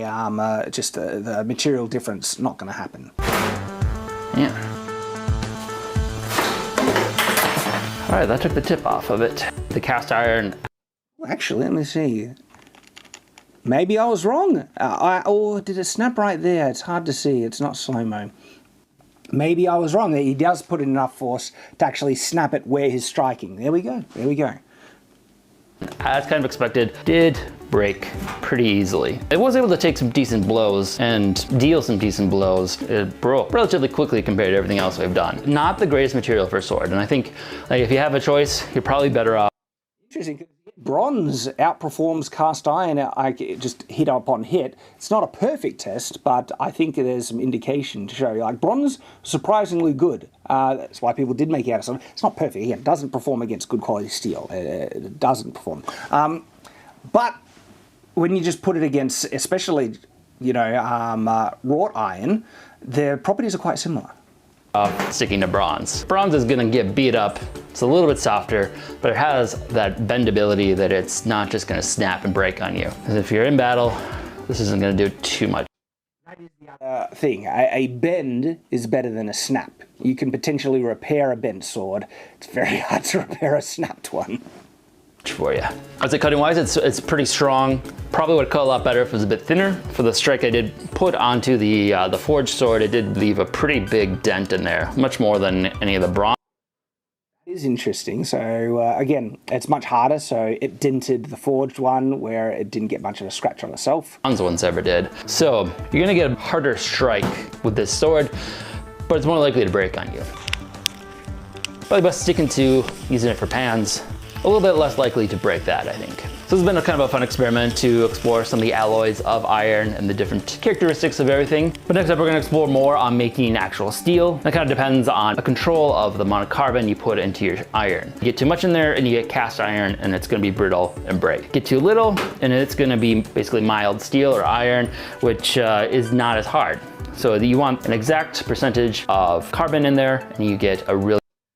So, and I believe it's Andy, that's what chat said, sorry if I'm calling him the wrong name. I would love to see, like Andy, try and make a top quality sword, you know, high carbon, but not only, so getting the carbon content right is half the battle, because once you get the carbon content right, I'd love to see him try and tackle quenching it properly and then tempering it and try and make spring steel. Like a good quality spring steel sword. That would be awesome to see. I'd be totally on board. Absolutely, I think that'd be a great video. Definitely watching. Also, the right design. You want a properly good designed sword. But anyway, we'll save it for then. Really nice steel. So we'll be exploring that pretty soon here. Thanks again to Good and Basic and Nate from the internet for helping collaborate on this project. Nate's gonna have his video on actually making the more modern propane forged that can melt cast iron on his channel pretty soon. So be sure to subscribe and check that out when it comes up. And lastly, thank you to all of our supporters. And there we go. Genuinely awesome video. We'll let that close down now. So check out How to Make Everything, guys, if you haven't. Brilliant YouTube channel. And as I mentioned at the beginning of this, is that there's just so much to comment on. So I find there's so many interesting things. And also really cool things to reference from a historical standpoint, because it confirms when we see all the same stuff. Okay, so what we'll do now, we'll catch up on on the chat. We'll interact with the chat, but also go through the super chats, hang out with you guys a bit, and take it from there. So I will refresh my thing and bring up the super chats. refresh, and bring them up. Okay. So this was by Frank Knox for $4.99. Thank you very much, Frank. Hey, Shad and crew, how's it going? Hope you're well. We are indeed well. At the end of the chats, by the way, super chats, I'll hopefully try and remember. I'll try and give you an update on just the state of the channel, how things are going, because we have been struggling trying to let YouTube notify people of our content, and all the help you guys have been doing has been meant the world, which is liking, commenting, sharing the video, and donating as well has been phenomenal, through Utreon, Subscribe Style, Patreon, such a massive help. But it is interesting to see how the videos have been going in terms of recommendations, what gets recommended and what doesn't and stuff. And I do want to fill you in on all that. So do hang out until the end of the Super Chats. I'll cover that and then cover the other Super Chats that come in after that as well. But so we're going very well. And so the King's Clone for $2 says, thanks for introducing me to Brandon Sanderson. You are welcome, sir. Brandon's a legend. Love his work. I think the guy is great as well. Worked with him as a consultant for weapons and armor. That was an awesome experience. And yeah, so it was my pleasure, mate. Corey, I don't know how to pronounce this one. Kai P. When I was doing the Super Chats with Oz on Night's Watch, he was much better at pronouncing things than me. Sorry, Corey, for mispronouncing it. $20 says, thank you for all the hard work and research you do, Shad. I appreciate it. Thank you, mate. Thank you for the compliment. So, John Krupp for $5. Good evening, sir. Always enjoy your viewpoint on weaponry. I'm glad you do. Thank you. Cameron Alexander for $10. Still donating to the Oz Trebuchet and the Clooney hand and a half sword by DPK is my favorite looking sword. Okay, Clooney hand and a half. I might have to look that up. I'm going to copy that. Clooney hand and a half sword by DPK. I will actually, let me quickly chuck that there. All right, I'm going to check it out. Thank you, mate. Alex Garrett for €17 or pounds. I don't know how foreign currency. Pounds. Thank you. Hey Shad, considering your video on the city of Bologna, have you ever considered looking into the arms and armour used by the condottieri, Italian mercenaries, which would have been employed by the richer families of the city? I am interested now. Medieval Bologna, what an amazing kind of circumstance. And it's not the only place. It turns out there's a good number of cities, especially if they're like free cities, but there were some in Spain and everything like that had those castle-like structures, fortified towers in them as well. You just don't see it represented much in medieval adaptations. It's so cool. Yeah, absolutely. That sounds cool, man. So, Dizzy by Nature for $2. Castle building /size Shad developed video game. Maybe there's something I'm working on. Don't get excited. It's long term. But anyway, maybe. Monarch for $5. Hey Shad, have you tried any Korean medieval war movies like Hansan? You might find it interesting since it involves medieval Japan and Korea. I probably would. I'm getting more interested in Korean history. My sister-in-law is Korean, but there's also some really interesting things. And also Korean media. Man, they're kicking butt. Watch Korean stuff, guys. Like some of the stuff they're pumping out is great. Nathan, he's into the K-dramas. Yeah, I like K-dramas. Also, I think you put the mic up a bit. Have I? Or should I? You should. Am I knocking it too much? I think you're crossing your arms. I'm sorry, guys. I'm sorry for all that. All right, how's it? You're probably just... That's going to be a lot better, I think. Okay. We try different things. Sometimes it's a mistake. Sorry about that. But yes, also I'm going to add that Korean movie to my list of things I need to watch. Okay. Benjamin Wysert for $5. Keep up the good work. Shad and Company. Enjoy all your content, and as always, look forward to the next video. Awesome, man. Thank you. Mario Trujillo. Look.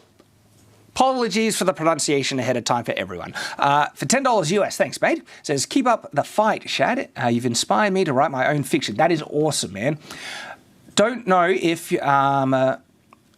remember me, but thank you for still inspiring me since your videos were in the double digits. God bless from America. Thank you, mate. I appreciate that.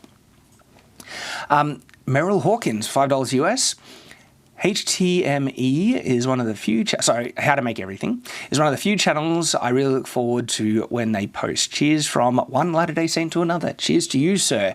It's one of those channels that just, like, they should be on the, I don't know, to me, those are some of the most interesting stuff. Back in the day, those are the type of videos that I saw, if not on trending, would be getting a lot of traction.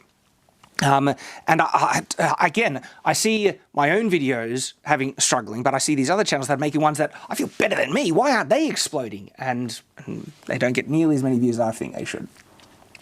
Thank you for the super chat. First name, last name for $2. Do you have any thoughts on the Shield Hero? People have been recommending that. I need to check it out. Is it Rising of the Shield Hero? Someone of the Shield Hero? I might, yeah, like it's been on my list because a lot of people have been recommending it. Just haven't had the time yet, so maybe I will. Sword Collector for $1.99, thank you, sir, says, truck leaf spring steel, best blade shaped easier. So yeah, a lot of people have made swords out of these massive leaf springs, and so you can find from trucks, and spring steel, which is really good quality for swords, right? Turns out that one of the places you can find that type of steel, it's on these massive leaf springs, and they make pretty darn good swords. Oftentimes much better than the historical one, because even like these leaf springs, they're made with modern technology. They're actually very good quality steel in comparison. So there we go. There's one of the areas you can check it out. Thank you for the super chat. Sound Engraver for $2. Greetings, Shad. Keep up the good work. I'll do my best, sir. Thank you for the super chat. Corey Kaipelia for $10 US. Loving these streams, Shad. Thank you. I hope you guys enjoy them. I'm enjoying them, and I'll talk about if they're helping the channel or not a bit after on the state of the channel. Delta CG for $5 US. Yo, Shad, love your stuff. You should play more Valheim. I should. It's time. And one of the barriers, I like good graphics, and I know it's got charming graphics. It's purposely made that way, but I don't know. Like one of the things that Conan Exiles does really well. I think the character models and graphics are pretty good for a survival game. I enjoy it. What was it? You had an expression there. You don't think they're good, Nathan? No, I'm a critic. You're I won't say anything. Oh, okay, that's something we can debate. But thank you for the super chat. So Ricardo for Huff, I don't know what Huff FT.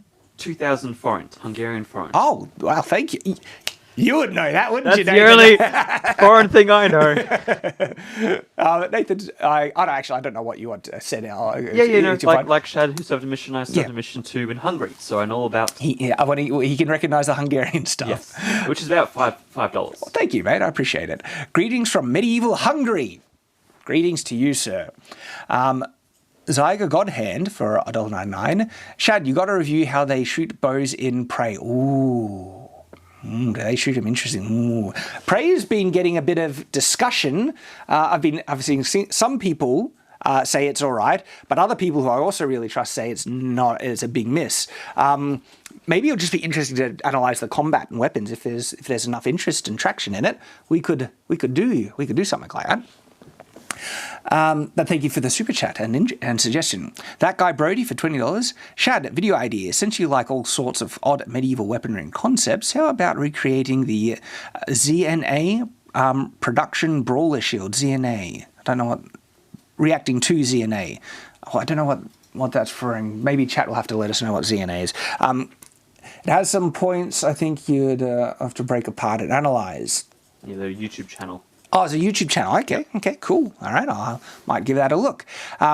Merrill Hawks for $5. Yeah, ZNA Productions, one of my OG craft channels. Okay, so it's a craft channel. I love those channels. Maybe I've seen random videos from them, because sometimes I do find myself checking out videos from multiple craft channels, so that would be interesting.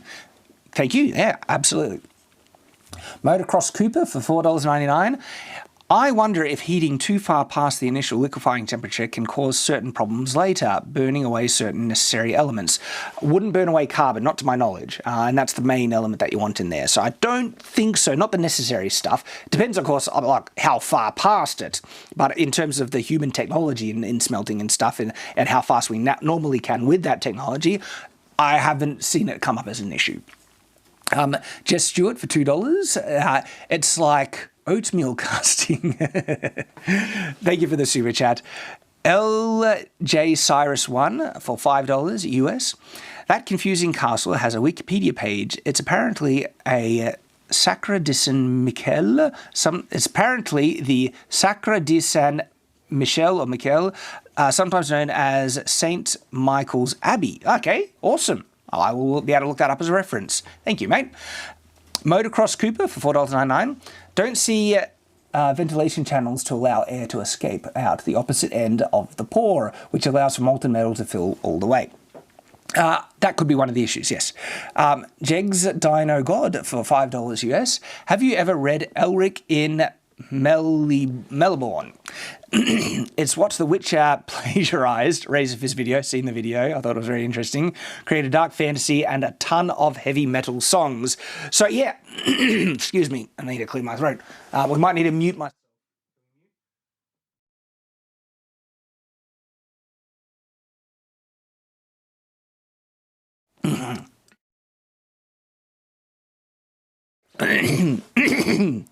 We're back now. We're back. Sorry. I'm not sure that did it either. I sometimes get congested. Elric, yeah. Elric sounds cool. And so I might have to check out Elric sometime. So, very much aware of it. Thank you for the suggestion. Mario VW Cardoso for 10 BLR. Brazilian. Thank you. I'm not confident enough. So he says, being a fan of both channels, I'd love to see a co-op video between Shad and Andy. How to Make Everything is reviewing the past tech from Stone Age to modernity. A hard thing. Shad's insights would be great. I'm always, like, collaborations can be difficult because I just organise and everything like that. I think Andy is absolutely great. Love his channel. And who knows, maybe, would be cool. So thank you for the super chat though. Jess Stewart for $5 US says, stone is normally harder than people. Shadiversity 2022. Thank you. Yes, quote me on that. Usually. When it's not harder than people, when stone cannot be harder than people, when it's lava, when it's molten lava. It's not hard, it's hotter. There we go. Anyway. Joe Cax for, I think this is Korean, NOK, for 50 NOK. Hey Shad, heard you're doing a bit better on YouTube. Hope that continues. Do you think you'd do more videos on Elden Ring? Very likely. It's very possible. I kind of wanted to do a follow-up one on the debate thing because I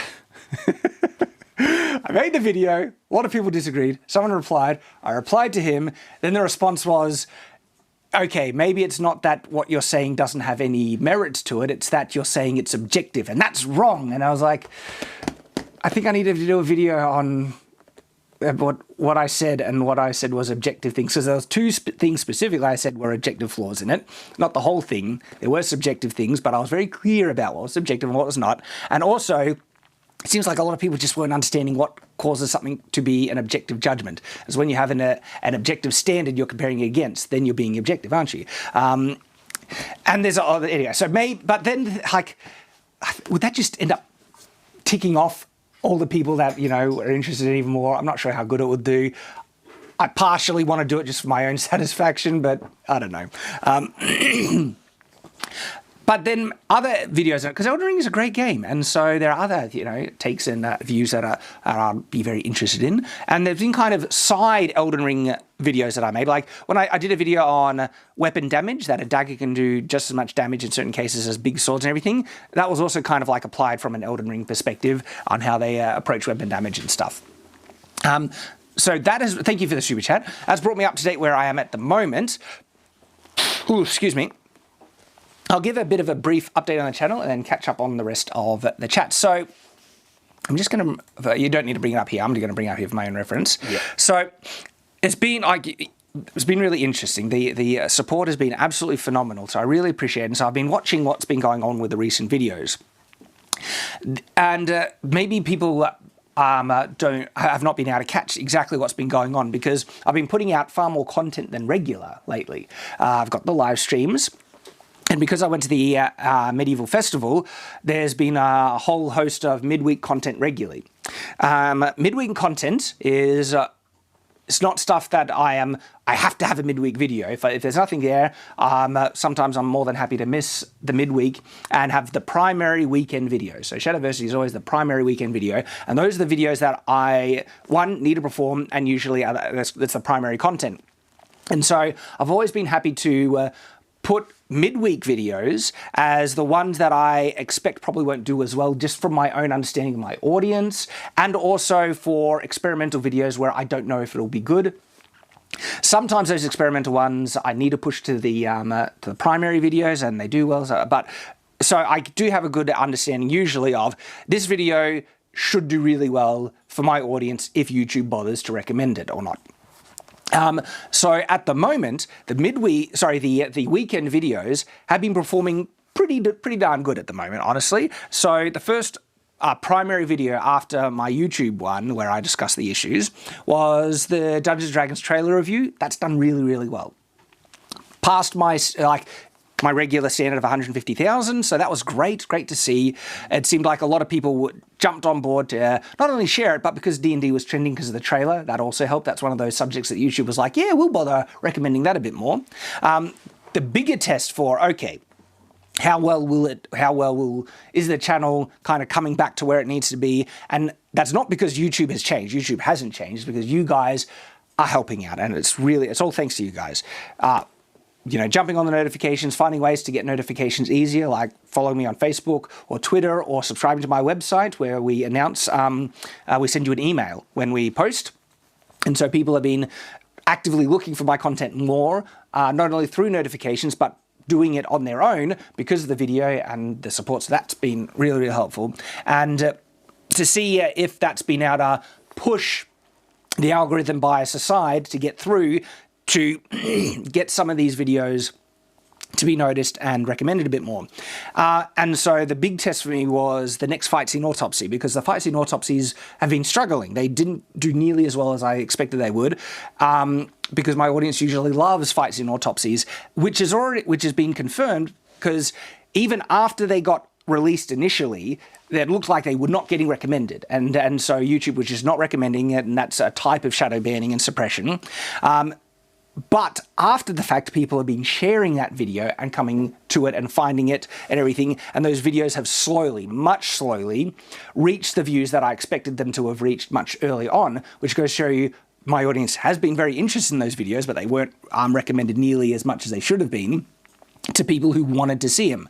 And so the Kenobi is at 142,000, and the Rey versus Kylo Ren is at 159,000. Remember, 150 is the bare minimum. Usually fight scene autopsies get like 500,000. They're usually quite popular. And so it was discouraging to see those one not perform as well. And so I was really interested to see how well this next fight scene autopsy it will do.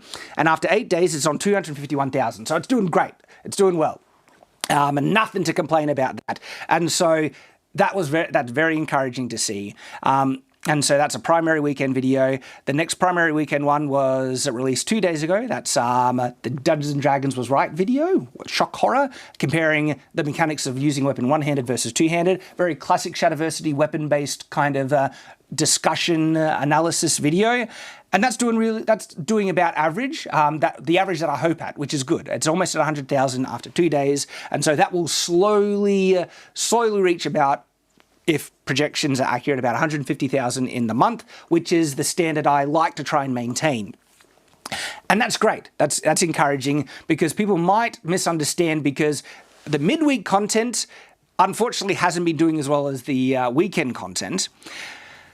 They're a bit hit and miss. And so it does seem like this is where I have enough point of evidence in comparison to be able to say, more accurately determine what is causing these videos to do well or not, based on the current interest, my audience, and everything and stuff like that. And so to me, I would say this isn't necessarily algorithmic suppression. They do have lower recommendations and stuff. And so it could be that YouTube doesn't promote historical subjects as much as ones that have more widespread appeal. Fight Scene Autopsy, it's reviewing popular movies. One-handed versus two-handed, it's in the context of like looking at Dungeons & Dragons, that's been trending, and the D&D trailer also trending. And so those videos are kind of framed and made to try and take advantage of what YouTube is prioritizing a bit to help its push, whereas either my own audience is not as interested in just flat, more historical, informational videos, or they're not getting recommended as much because medieval medicine has underperformed. Like bare minimum, I'd like to see 100,000 on these videos, but that's pretty low. The medieval dog one is almost at 100,000, so that was okay. Medieval falconry, not as much in views, and so I can see that, you know, a lot of my audience does enjoy the kind of pop culture, fun, lighthearted stuff, and a lot of the core, strict historical things. Recently, it doesn't do as well, but it's weird because you go back and flat historical subjects sometimes have done ridiculously good. And so it is a bit of a mystery. So I don't know if is it my audience? Is it YouTube? But like one that did look at, you know, so this is maybe the weapons one you'll generally do better because my, you know, Lost Medieval Bow and Longbow ones have done well. But look, what would a medieval adventurer eat? It's framed in their structure of adventurer. But I did a video on medieval inns and accommodation. Where is that one? That one did really well. It's just a flat historical subject, you know, like it's got a more basic thumbnail. It's had 1.1 million views, that video. These are the ones that make me think, like, I don't know what's going on. Like, it seems like my audience really likes, because to me, inns are not too, like, it's a historical subject, as historical as, like, you know, medieval dogs. I don't know what really caused that one to explode versus videos that don't. It can be a bit of a mystery. So at the moment, the weekend videos are doing good, and so that's really encouraging. The midweek videos, I'm happy to accept whatever views they get. I have to just basically try and judge what I'll put as to midweek content and whatnot. The live streams are an interesting one. How many viewers have we had on this live stream at the moment? Let me get up. Right now, currently we have just over 1,000. Which is awesome. And the peak, had a little bit more. I think we had 1,600 at one point. I saw. At one point, yeah. The highest point? Yeah. Yeah. Phenomenal. So we get great views. Like in terms of as the live streams go, the amount of views they get after the live stream goes out is of course far less. Live streams have always get far fewer views after the stream in comparison to other videos. One of the issues is, does that affect the recommendations of the other videos if I leave the live stream up as a standard video after the fact? I don't know yet. I'm still waiting to see. That's been the concern on some channels. Some channels actually make live streams unlisted and then upload them on a separate channel, so the fewer views that live streams get don't affect the recommendations of the other videos. YouTube is really wanting to push live streams though. So I don't know. I'm waiting to see. One thing that is a bit of a concern or issue, because live stream is additional content. This is just content on top of my regular content, right? Are always going to get fewer views than my main one. It brings down what is considered the channel average, and sponsors, when they want to try and calculate the amount they're willing to pay you for a video, they will just try and look at the total channel average, and because live streams get viewed less, that actually brings down the average, even though the core uploads, the weekend uploads, are getting just as much views as normal. And so it becomes a negotiating thing, saying, actually, no, you need to not count the live streams because they're not going to be sponsored. If you want a sponsorship on this channel, that'll be sponsored in one of our primary uploads, and this is the standard view range of our primary uploads. So that is one potential issue that might face me in the future, which might cause me to need to put live streams after the live stream into unlisted or onto another channel. I don't know. I kind of want them to stay as regular content, though, because it is a type of it's a type of content that I feel I really enjoy doing, and a lot of people enjoy the interaction, the discussion. They're more casual, and it gives me the opportunity to do things that I wouldn't be able to do in a dedicated video because there's not enough meat to do in a dedicated video. And doing it in a more reactionary, talking way, like, look, you know, how I did the flail axe last video. Maybe I could push it to a video, but I think there's a lot of content that suits live streaming, and I would love to have that up on the channel for people's preference to be able to watch as they like. So I don't really know exactly yet what to do in the future in terms of leaving up. We'll see. I'm interested to hear your thoughts. But there's kind of the update on the state of the channel at the moment. Things have picked up, especially because live streams is additional content. Additional content just, of course, brings up the overall channel views. And because the main content hasn't changed, those views have kind of mostly returned to what they were. And then I've been having a lot of regular midweek content and then live streams. So overall, the channel's doing really good, thanks to everyone's support. And them going out of their way to support has been a big help.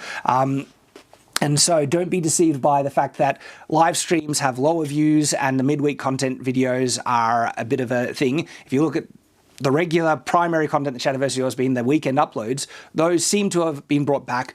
We'll see long term because this momentum might die down. It could return to normal. We'll see what happens as the future goes. But any help and support you guys give is phenomenal and I really appreciate it. Alrighty, there is the update on the state of the channel, and I will refresh Super Chats and we'll catch up where we are on there as well. So let me bring this up. A lot of chat saying they enjoy the medieval festival videos, even though they don't have much views, and now we're having an argument about cats versus dogs because of the dog video. Thank you, chat. Maybe I'll need to do a video on cats in medieval times. Okay, so Jason Solo for $10 Australian, thank you mate, says something people get wrong with bronze and iron is thinking that iron was adopted because it is vastly superior. In reality, it was adopted because the trade routes made bronze the trade routes that made bronze possible collapse. Okay, I haven't read about the trade routes. I just know generally bronze is generally iron is easy to find in the environment. There's a lot of ways you can actually find iron around. And look, of course, there are areas in the world where it's scarcer than other areas. But that would have a much larger economic impact as to what ends up being adopted large scale. Because bronze, you need copper and tin, don't you? And I think it's the tin that is the harder one to find. And so that makes bronze wide scale economic use limiting. Okay, so, but anyway, thank you for the additional input. That's really cool. Taylor Ramirez for $5 US. Sorry if you've already addressed this. Excuse me. But thoughts on Cosmere adaptations. Also, I love your context and I'm excited to see what comes next. Thank you, mate. Appreciate it. I'm excited for him. Brandon recently had a bit of a bombshell announcement that he just said casually in a stream that filming might be beginning for one of the Mistborn live-action adaptations next year. Things have been progressing on that front. Oz is looking at me like, what? Yeah. And he has more control and input. At the moment, he's been getting big offers, and they haven't been just to, I forget what he called, to just potentially buy the rights to, if they might adapt it. No, they're like, we're offering, like, if we pay for this, we are producing stuff. I think he's even written the script in the adaptation, and so he has a lot more control over it. Hopefully, I trust Brandon's talent, and so if he's got a lot of input and stuff, even if he makes changes, I would even trust those changes because he's a masterful writer, and so I'm excited. These are some of the adaptations that might bring media back into some really good stuff. Look, I'm a bit jaded and critical of where modern media, especially entertainment media, is at the moment, but I leave that for Night's Watch, not on Shadowversity. What I will say, I'm excited. I think I'm hopeful. This is one I will be much more hopeful on with the Sanderson adaptations. And what comes next for me? Stay tuned. Stay tuned. Thank you for the super chat. Smitty Bakal for $10 says, awesome content, Shad. Found you through EFAP. Your wholesome and earnest interest in medieval history is refreshingly cute. Oh, thank you, Smitty. I appreciate that. And hey, awesome that you found me through EFAP. Love those guys. Flatter Cats for CHF20. I don't know the currency, but thank you for the super chat. Don't have much to say, just first time catching you live. Have some monies. Well, out of left field, but do you know the old cartoon Gargoyles? Of course I know Gargoyles. Friggin' awesome, man. What's your take? Also, try to pronounce Achlis. I would say. I don't know. Thank you for that. I don't know. Are you getting me to say a swear word? Don't troll me, man. Gargoyles is friggin' awesome. Loved it. Yeah. Jegs Dino God for $2. What about nunchucks with lead weights in them?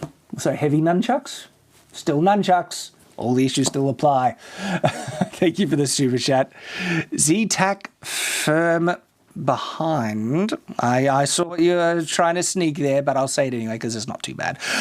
Canadian $5. As patrons had access to the art of their artist, when it's open for visitors, will your patrons get a discount for entry into the Shadlands? I think that's a good idea. We could do something like that. Absolutely. Look, the Shadlands being open to something like that, longer down the track, and there are different levels of what we'd like to do. We'd probably start with events earlier than like being able to build a medieval village, and that all depends on how things are able to grow and progress and move forward. But yeah, I think it's a great idea. From It's Hooney for Canadian $20, thank you, says, can't believe it's been 7 years since I searched up a video on sword classifications. Thanks for all your work. You made my spares in high school far better. Oh, spare classes, yeah. Oh, my pleasure. And man, that's an old school video on sword classifications. It ended up getting over the 7 years. I think I forget what it's up to, but it's past 100,000. I'd want to remake that now because it's so old. It's time to make a new sword classifications with the swords I have on hand and broaden it out to... Because I just focused on the core kind of European style swords, but I didn't mention falchions, messes, a lot of the kind of weapons that get overlooked. There's, hangers as well. Where do sabers fit into it? And so it'll be a more comprehensive kind of video. Time for an update, but you're been here for a long time. Appreciate. Thank you for joining us. Tenrax Helen, $5. Any thoughts on reviewing some of your favorite swords from Forge and Fire? I need to watch more Forge and Fire to get favorite swords. I haven't watched a lot of it. It's been hard to find a streaming service that does Forge and Fire. I might have one now because it was a History Channel production, wasn't it? So then it might be on the streaming service Binge in Australia as a result. I have to look it up. But some things I really like in Forge and Fire. Some other things kind of annoy me. I would have liked someone who knew more about swords as their combat expert. And the guy knows knives, okay, the will it kill guy. Sorry, I don't know his name. But he gets some things wrong sometimes, and just generally, and sometimes they get things smack on, and they make great things because they go into swords a lot. Would have been great to see a sword expert on there. So thank you for the super chat. So Wave for $10 US. Hey, Shouting Gang, I'm the guy who made the fan art of you the other day. Appreciate the look, man. God bless and hope for your continued growth. Looking forward to see you spread more knowledge. Thank you, man. In fact, yeah, the super chat was, sorry, not super chat, this fan art was awesome. I have a file that I just save Shadowversity fan arts because I get very, I just amazed, people making fan. That's so cool. And so I say them. I think they're brilliant. Thank you for that as well. Okay. Wojciech Sawicki. Sorry for pronunciation. For Canadian $20. Thank you. It's the pesky comic artist again. Dude, how you going? Hope my D&D webcomic will put a smile on your face sometime you find a moment to need some uplifting. You're one of the great folks who inspired me to start creating it in the first place. Dude, that's awesome. Check out his stuff here. Find him in chat if you guys haven't seen it. He makes an awesome D&D webcomic, and he tries to be more historically authentic with the arms and weapons, and he has a character who uses a longsword, but a shield that you can actually grasp the back end, and it's really cool. Thank you, mate. Demolition 36 for $1.99 US. Would you do an armor design collab with Jazza? Of course I would. Whatever he wants to. But the thing about with me and Jazza at the moment, it's really hard to coordinate timing because we're both so darn busy. We would be there's stuff we've tried to do, and just getting the right time together has been an issue. But of course, love to do it. Navaronesis, $5 US. Club with the other channel. Cross-pollinate audiences organically. Absolutely. Or I'll just look at his video and give him a shout out because he deserves it as well. Yeah, again, because I don't want to put anything on him. His time schedule is probably difficult. So I have issues with my own schedule as well. So collaborations can be pretty tricky sometimes, but I can certainly do cross appreciation and collaborations maybe if things can be organized. But anyway, thank you for the super chat. Finbar Hooley, will you be part of EFAP 200? I'm certainly hoping to. It's on my calendar. I hope to make an appearance. So stay tuned and hope to see you there. Jason Solo for $10 Australian. In terms of YouTube recommendations to your core audience, Shad, I think the historical videos that you make that get the most views, traction, are those videos that focus on medieval misconceptions. Yeah, maybe, could it be framing? Because these videos recently are all in the medieval misconceptions playlist about medieval medicine, medieval dogs, of course, and falconry and things. But it wasn't like a kind of more comprehensive, these are all the misconceptions that are commonly applied, because these are just subjects that fewer people know about generally, and so there's not as many misconceptions that get spread around a lot. So it could be that the inns and taverns, there's a lot of misconceptions because it's a classic place for D&D and role-playing where they always return to the inn. And so that could be one of the things that helped that video do really well. But it's interesting because a lot of people have been... And this is kind of, could be a vocal minority or it could be the recommendations. This one is a bit harder to know, who say they just prefer the historical videos and they don't like the ones that I do in the pop culture and things.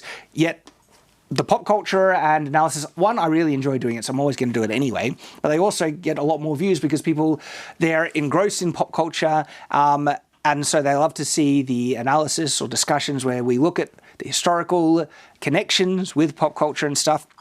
And it's what I've always done on the channel, where I try and use that as a bridge to get people interested to look at more historical subjects, to kind of see how awesome these historical things are.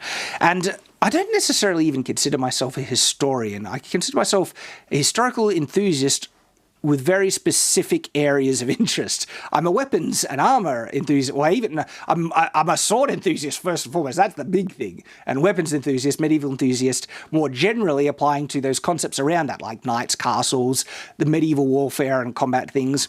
And I'm far less well read on the historical dates and politics and stuff. And then I find myself doing deep dives in certain areas, like Agincourt has been a really interesting thing to study about exactly how things were done.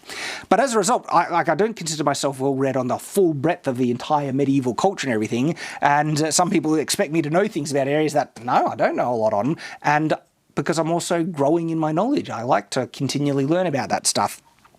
And I also like to learn about societal kind of cultural things like serfdom, like laws and rules and where they applied and stuff over events and dates, because I find that the cultural aspects far more interesting, and more so it helps me in terms of the adapting and looking at fantasy and stuff, because you can take those social, cultural kind of things from the period and then more easily adapt it or adapt it into medieval things about, what were the sword laws? What were the laws between the states? And what was actually medieval serfdom and things? What was literacy like in the period? And so if you look at my channel, you'll see a lot more videos on subjects of culture, medieval culture, than dates and events, because I just generally find it very interesting. Those are the things that attract me more. And then I look to dates and events to help contextualize those things more often. But again, yeah, so like I said, I don't necessarily consider myself a historian for that regard, because I do see historians focusing a lot on the dates and events, the people and stuff, which is great. I think that's brilliant. Different areas of interest. But thank you for the super chat. I don't know what set me off on that tangent. Okay, yeah, that was the what causes the historical videos to do well, or it can be tricky to figure out. But so far, the channel is doing well. We'll see. Hopefully, it'll continue. Might ease off, and we'll do what we can. Thank you for the super chat. Motocross Cooper for $19 US. Thank you, sir. It says, I don't know how much of your audience. I don't know how much of your audience I represent, but I watch all your videos. Thank you, sir. Even if the subject isn't of great interest to me, because you explain things really well, logically analyzing things to make things entertaining. I do my best. That's what I endeavor to do, and it's awesome to hear that that's what you get out of it. Thank you, mate. I appreciate it. I'm going to refresh again. and bring it back up. Because we got even more, and I genuinely thank you everyone who's been super chatting, commenting, donating. Really appreciate it. So, Naveronatus. Sorry, I'm bad at pronunciation. Just say it with confidence, Shad. Naveronatus, this confidently. $5 US. Collab with the other channel to grow organically. Like, yes, collabs are interesting because this is the thing, and I think every YouTuber kind of knows this. Having done multiple collabs, they take almost twice to sometimes even 3 times more the effort just for coordinating, figuring things out. Sometimes you need to figure out scripts, who's saying what and other things. And so they take heaps of effort, and oftentimes the views are about the same. And so it leads a lot of YouTubers to just, okay, for me, I'll focus on my content. I'm not really drawn to do collabs heaps because they don't do much better than other videos, but I'll shout out and react and support other channels that I think are great. And the thing that does push me to collab is when I know that there's someone who could legitimately add something to. And so if something comes up that's particularly Roman or pronunciation, everything like that, I love to get Metatron because he's a linguist. He knows that period better than me. And so I love to get his input on those types of things. So I've collabed with him on like Japanese versus medieval castles and also Roman castles. He came in with that as well. Unfortunately, scheduling didn't work out for the medieval city of castles because I reached out to him to try and get him to collab and also help me out with some of the things on the Bologna one because it was based in like, Italy. There was different regions in medieval Italy in that time, but unfortunately, he was unavailable for very understandable reasons, and I didn't give him too much heads up either, unfortunately. So, when there's like a collaboration that I know could really work out, I do still try and reach out to get people to join. But those are the difficulties in collaborations, just to let you know. I have been playing with the idea. I don't know how well it would go. I'm playing with the idea of bringing on maybe a guest from other channels during the live streams to react with me to the content that we talk about. It'll be up to their timing if they want to join. I think people would enjoy it and get a kick out of it. At the moment, it complicates things in terms of just having to coordinate timing and stuff. But I guess we have a set time with this one, which would make it easier. So maybe I'll be able to bring in some other people to join me on the live streams. And I think people will get a kick out of that. And there's a type of collaboration that we can do, which is easy. It's just live streamed. It also depends if they're comfortable live streaming as well, because live streaming is its own beast. You can't, like, one of the advantages of editing is you can qualify what you say. Okay, and you can do prior research and stuff, and things come up on the fly and stuff. And so some people just might not be comfortable live streaming, and we'll see. Thank you for the super chat though. K-Bub for $5 says the in video is probably because of D&D. Yeah, I was wondering if it might have been that. More D&D related content would be successful. Well, the last D&D related video, is doing well. And I've always liked to do that. I've always liked to frame things in the context of how it's adapted into popular fantasies, but that does leave certain historical subjects on the wayside if they're not as easily connected to fantasy pop culture and stuff, because you don't see, say, medieval falconry or medieval dogs talked about as much. And I want those, that was an opportunity to cover those subjects because I met people who were informed on it. And so this is content that I just wanted to make because I love this stuff. Even if it might not be as popular, though I do wonder sometimes, because sometimes, I don't know, for me, if I saw a video, hey, medieval falconry, I would click on it. Not everyone has my taste. But I do wonder if, I don't know, more educational content is not getting recommended as much as others. Because pop culture and the things that YouTube might be getting incentivized to push more gets pushed in. Because the fact that lightsaber video had low click-through rate, even from the beginning. So people I've mentioned already, I want to reiterate, because this is the thing that people come up a lot in response, is that when a video gets huge impressions, the click-through rate naturally goes down. No. I've shown the pictures as a screenshot from the analytics. That video had low click-through rate from the beginning, before it even got lots of... And its recommendations just was huge.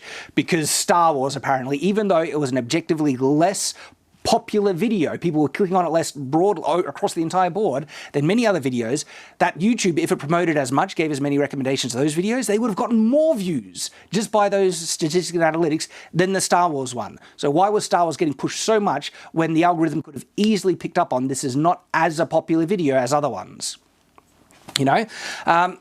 So yeah. Anyway, makes you think. Thank you for the super chat though. Cycle Plays for $10 US says, if you decide to give some K-dramas a try, I strongly recommend My Mister. Do you know that one, Nathan? No, but it's on my list now. It's on his list. It's an incredible drama and is, in my opinion, one of the best pieces of film ever created. Oh boy, that is a huge endorsement. Nathan's certainly going to give it a go by the sound of it, and then he'll let me know, and then maybe I will. Okay, so random. I'm always attracted to the superhero stuff, and there's this K-drama show on Netflix. It's like entitled Strong Girl Byung Song or something like that, and it's like a girl with super strength. And I gave it a go. It was charming in its own like innocent way. I don't think it's one of their best, but you know, it was funny. And I only watched a couple of episodes. Didn't catch me enough to commit the time to go through it all. Because the other thing about checking out all these extra shows is time, and there's a couple of important shows coming out that I will be looking at for Night's Watch, which gives me little time for other things.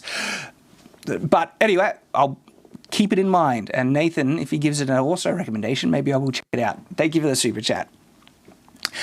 First name, last name for $10 US says, the quality and scale of steel and iron also kept back guns and the steam engines. Don't forget about ship armor you see later. Yeah. And so when they were able to implement larger scale steel production, that's when it got adopted vastly more. And so the blast furnace helped out with that, but things needed to advance a bit more to be able to industrialize the process and get it going a bit faster.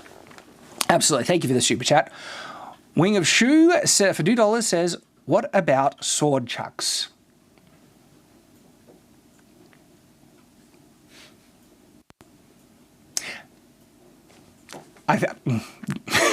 Perhaps my silence will say enough on sword chucks. And I'll leave it there. Thank you for the super chat.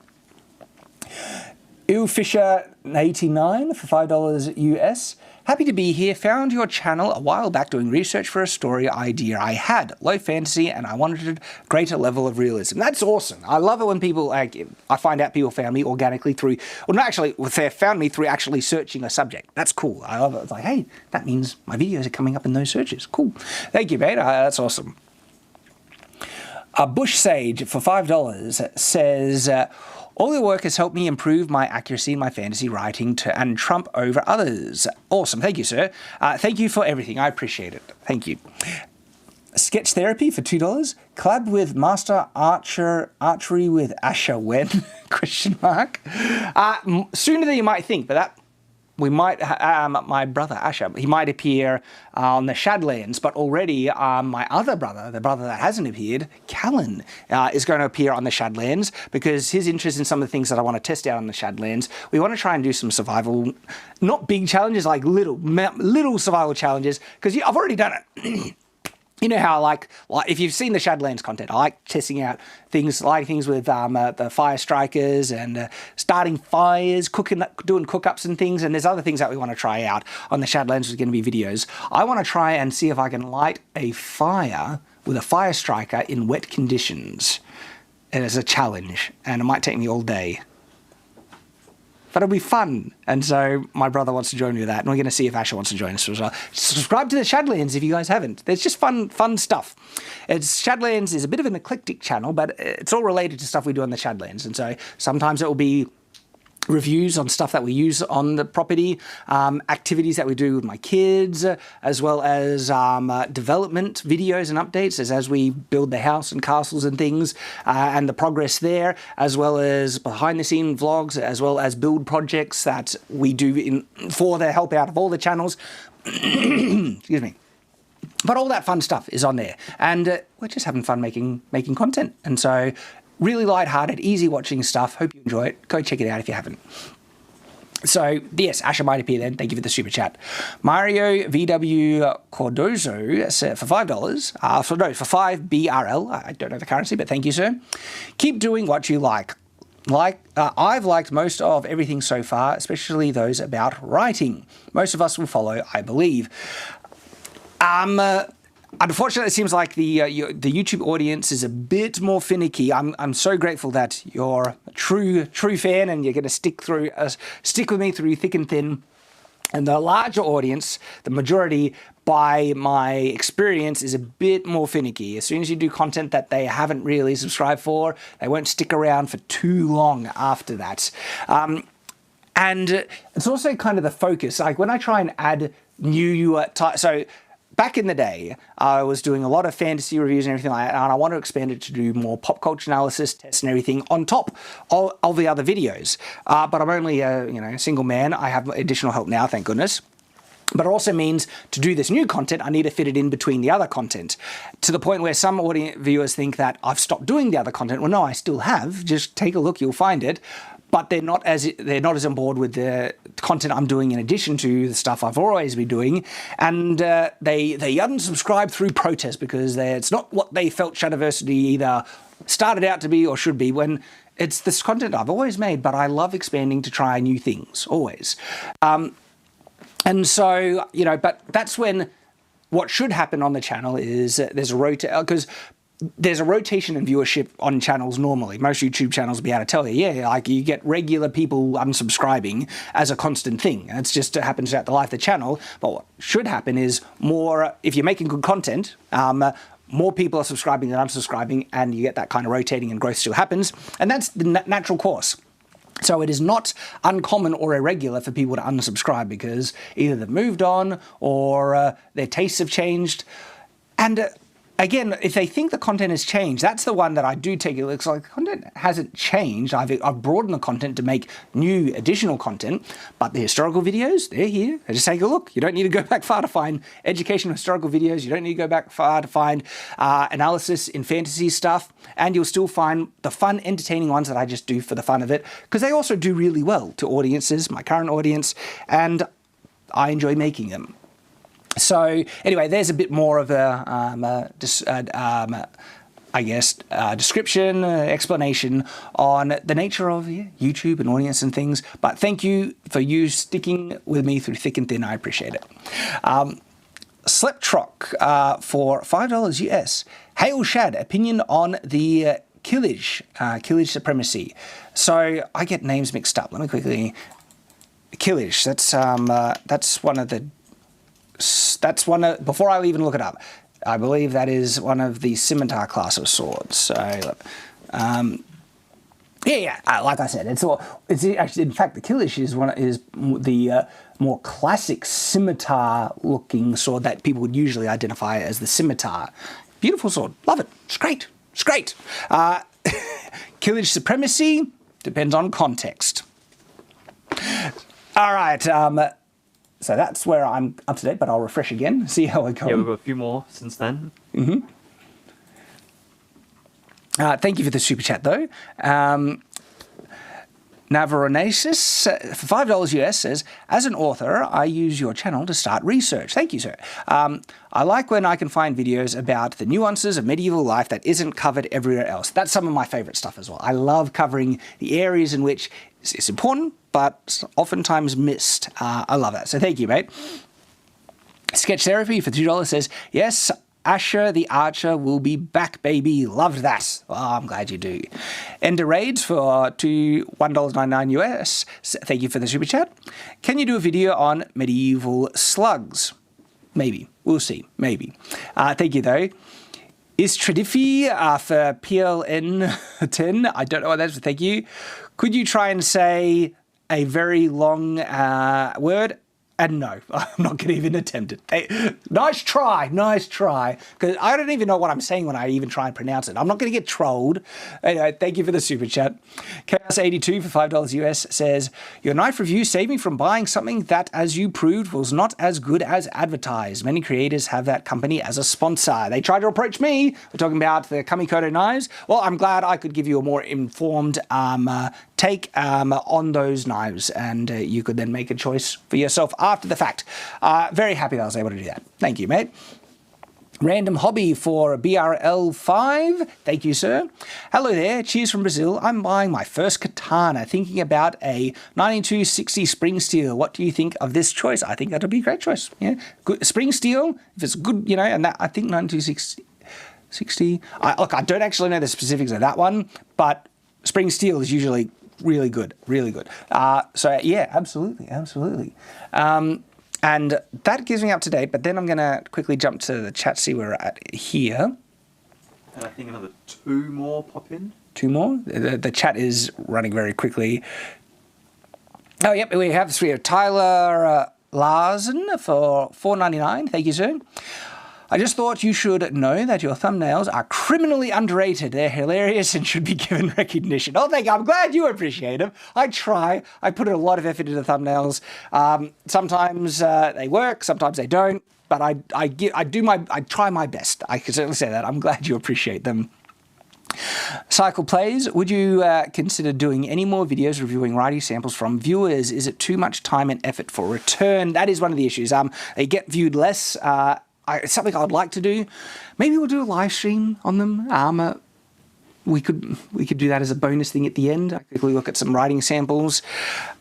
One of the other issues, when I say I'm open to them, I get a flood, and I'm in a flood. Oh, and I just can't. You're going to get lots of emails today, aren't you, Sean? So I don't want to commit to anything yet. I'm not ready for the flood. And don't send it to the business email. There's a separate email that I'll announce that if you want to submit stuff for me to take a look at, I'll announce it then. So maybe we will in the future. Thank you for the super chat though. And that brings us up to date. Up to date. Alrighty, well, we'll start rounding down, wrapping up the live stream. Thank you everyone for joining us. Really do appreciate it. And as you're watching the streams, I want to continue. I'm enjoying them. I love doing it with you guys, hanging out with you guys. And we'll see in terms of should I keep them on regular videos, unlisted. I'd like to keep them as regular videos. Book the date, the time in for future. Sunday Night Swords. Hope to see you next time. Thank you, everyone. Appreciate you. Stone Cold's beer cooler. Thanks, mate. Appreciate it. Oh, Menender Pina, no, I just joined. Sorry. Try and book it in your calendar. Bell notification. Follow me on Twitter. I'll try and announce on Twitter when I'm going live. Thanks for the stream. Thank you, Amir. I appreciate it. See you later. See you guys later. Yeah, sorry you missed out, but hey, you get to watch the whole thing. It's still available. I'm leaving it up, and hope you enjoy it. So we'll start wrapping up. Thank you, everyone. Hope to see you next time, and until that time, farewell.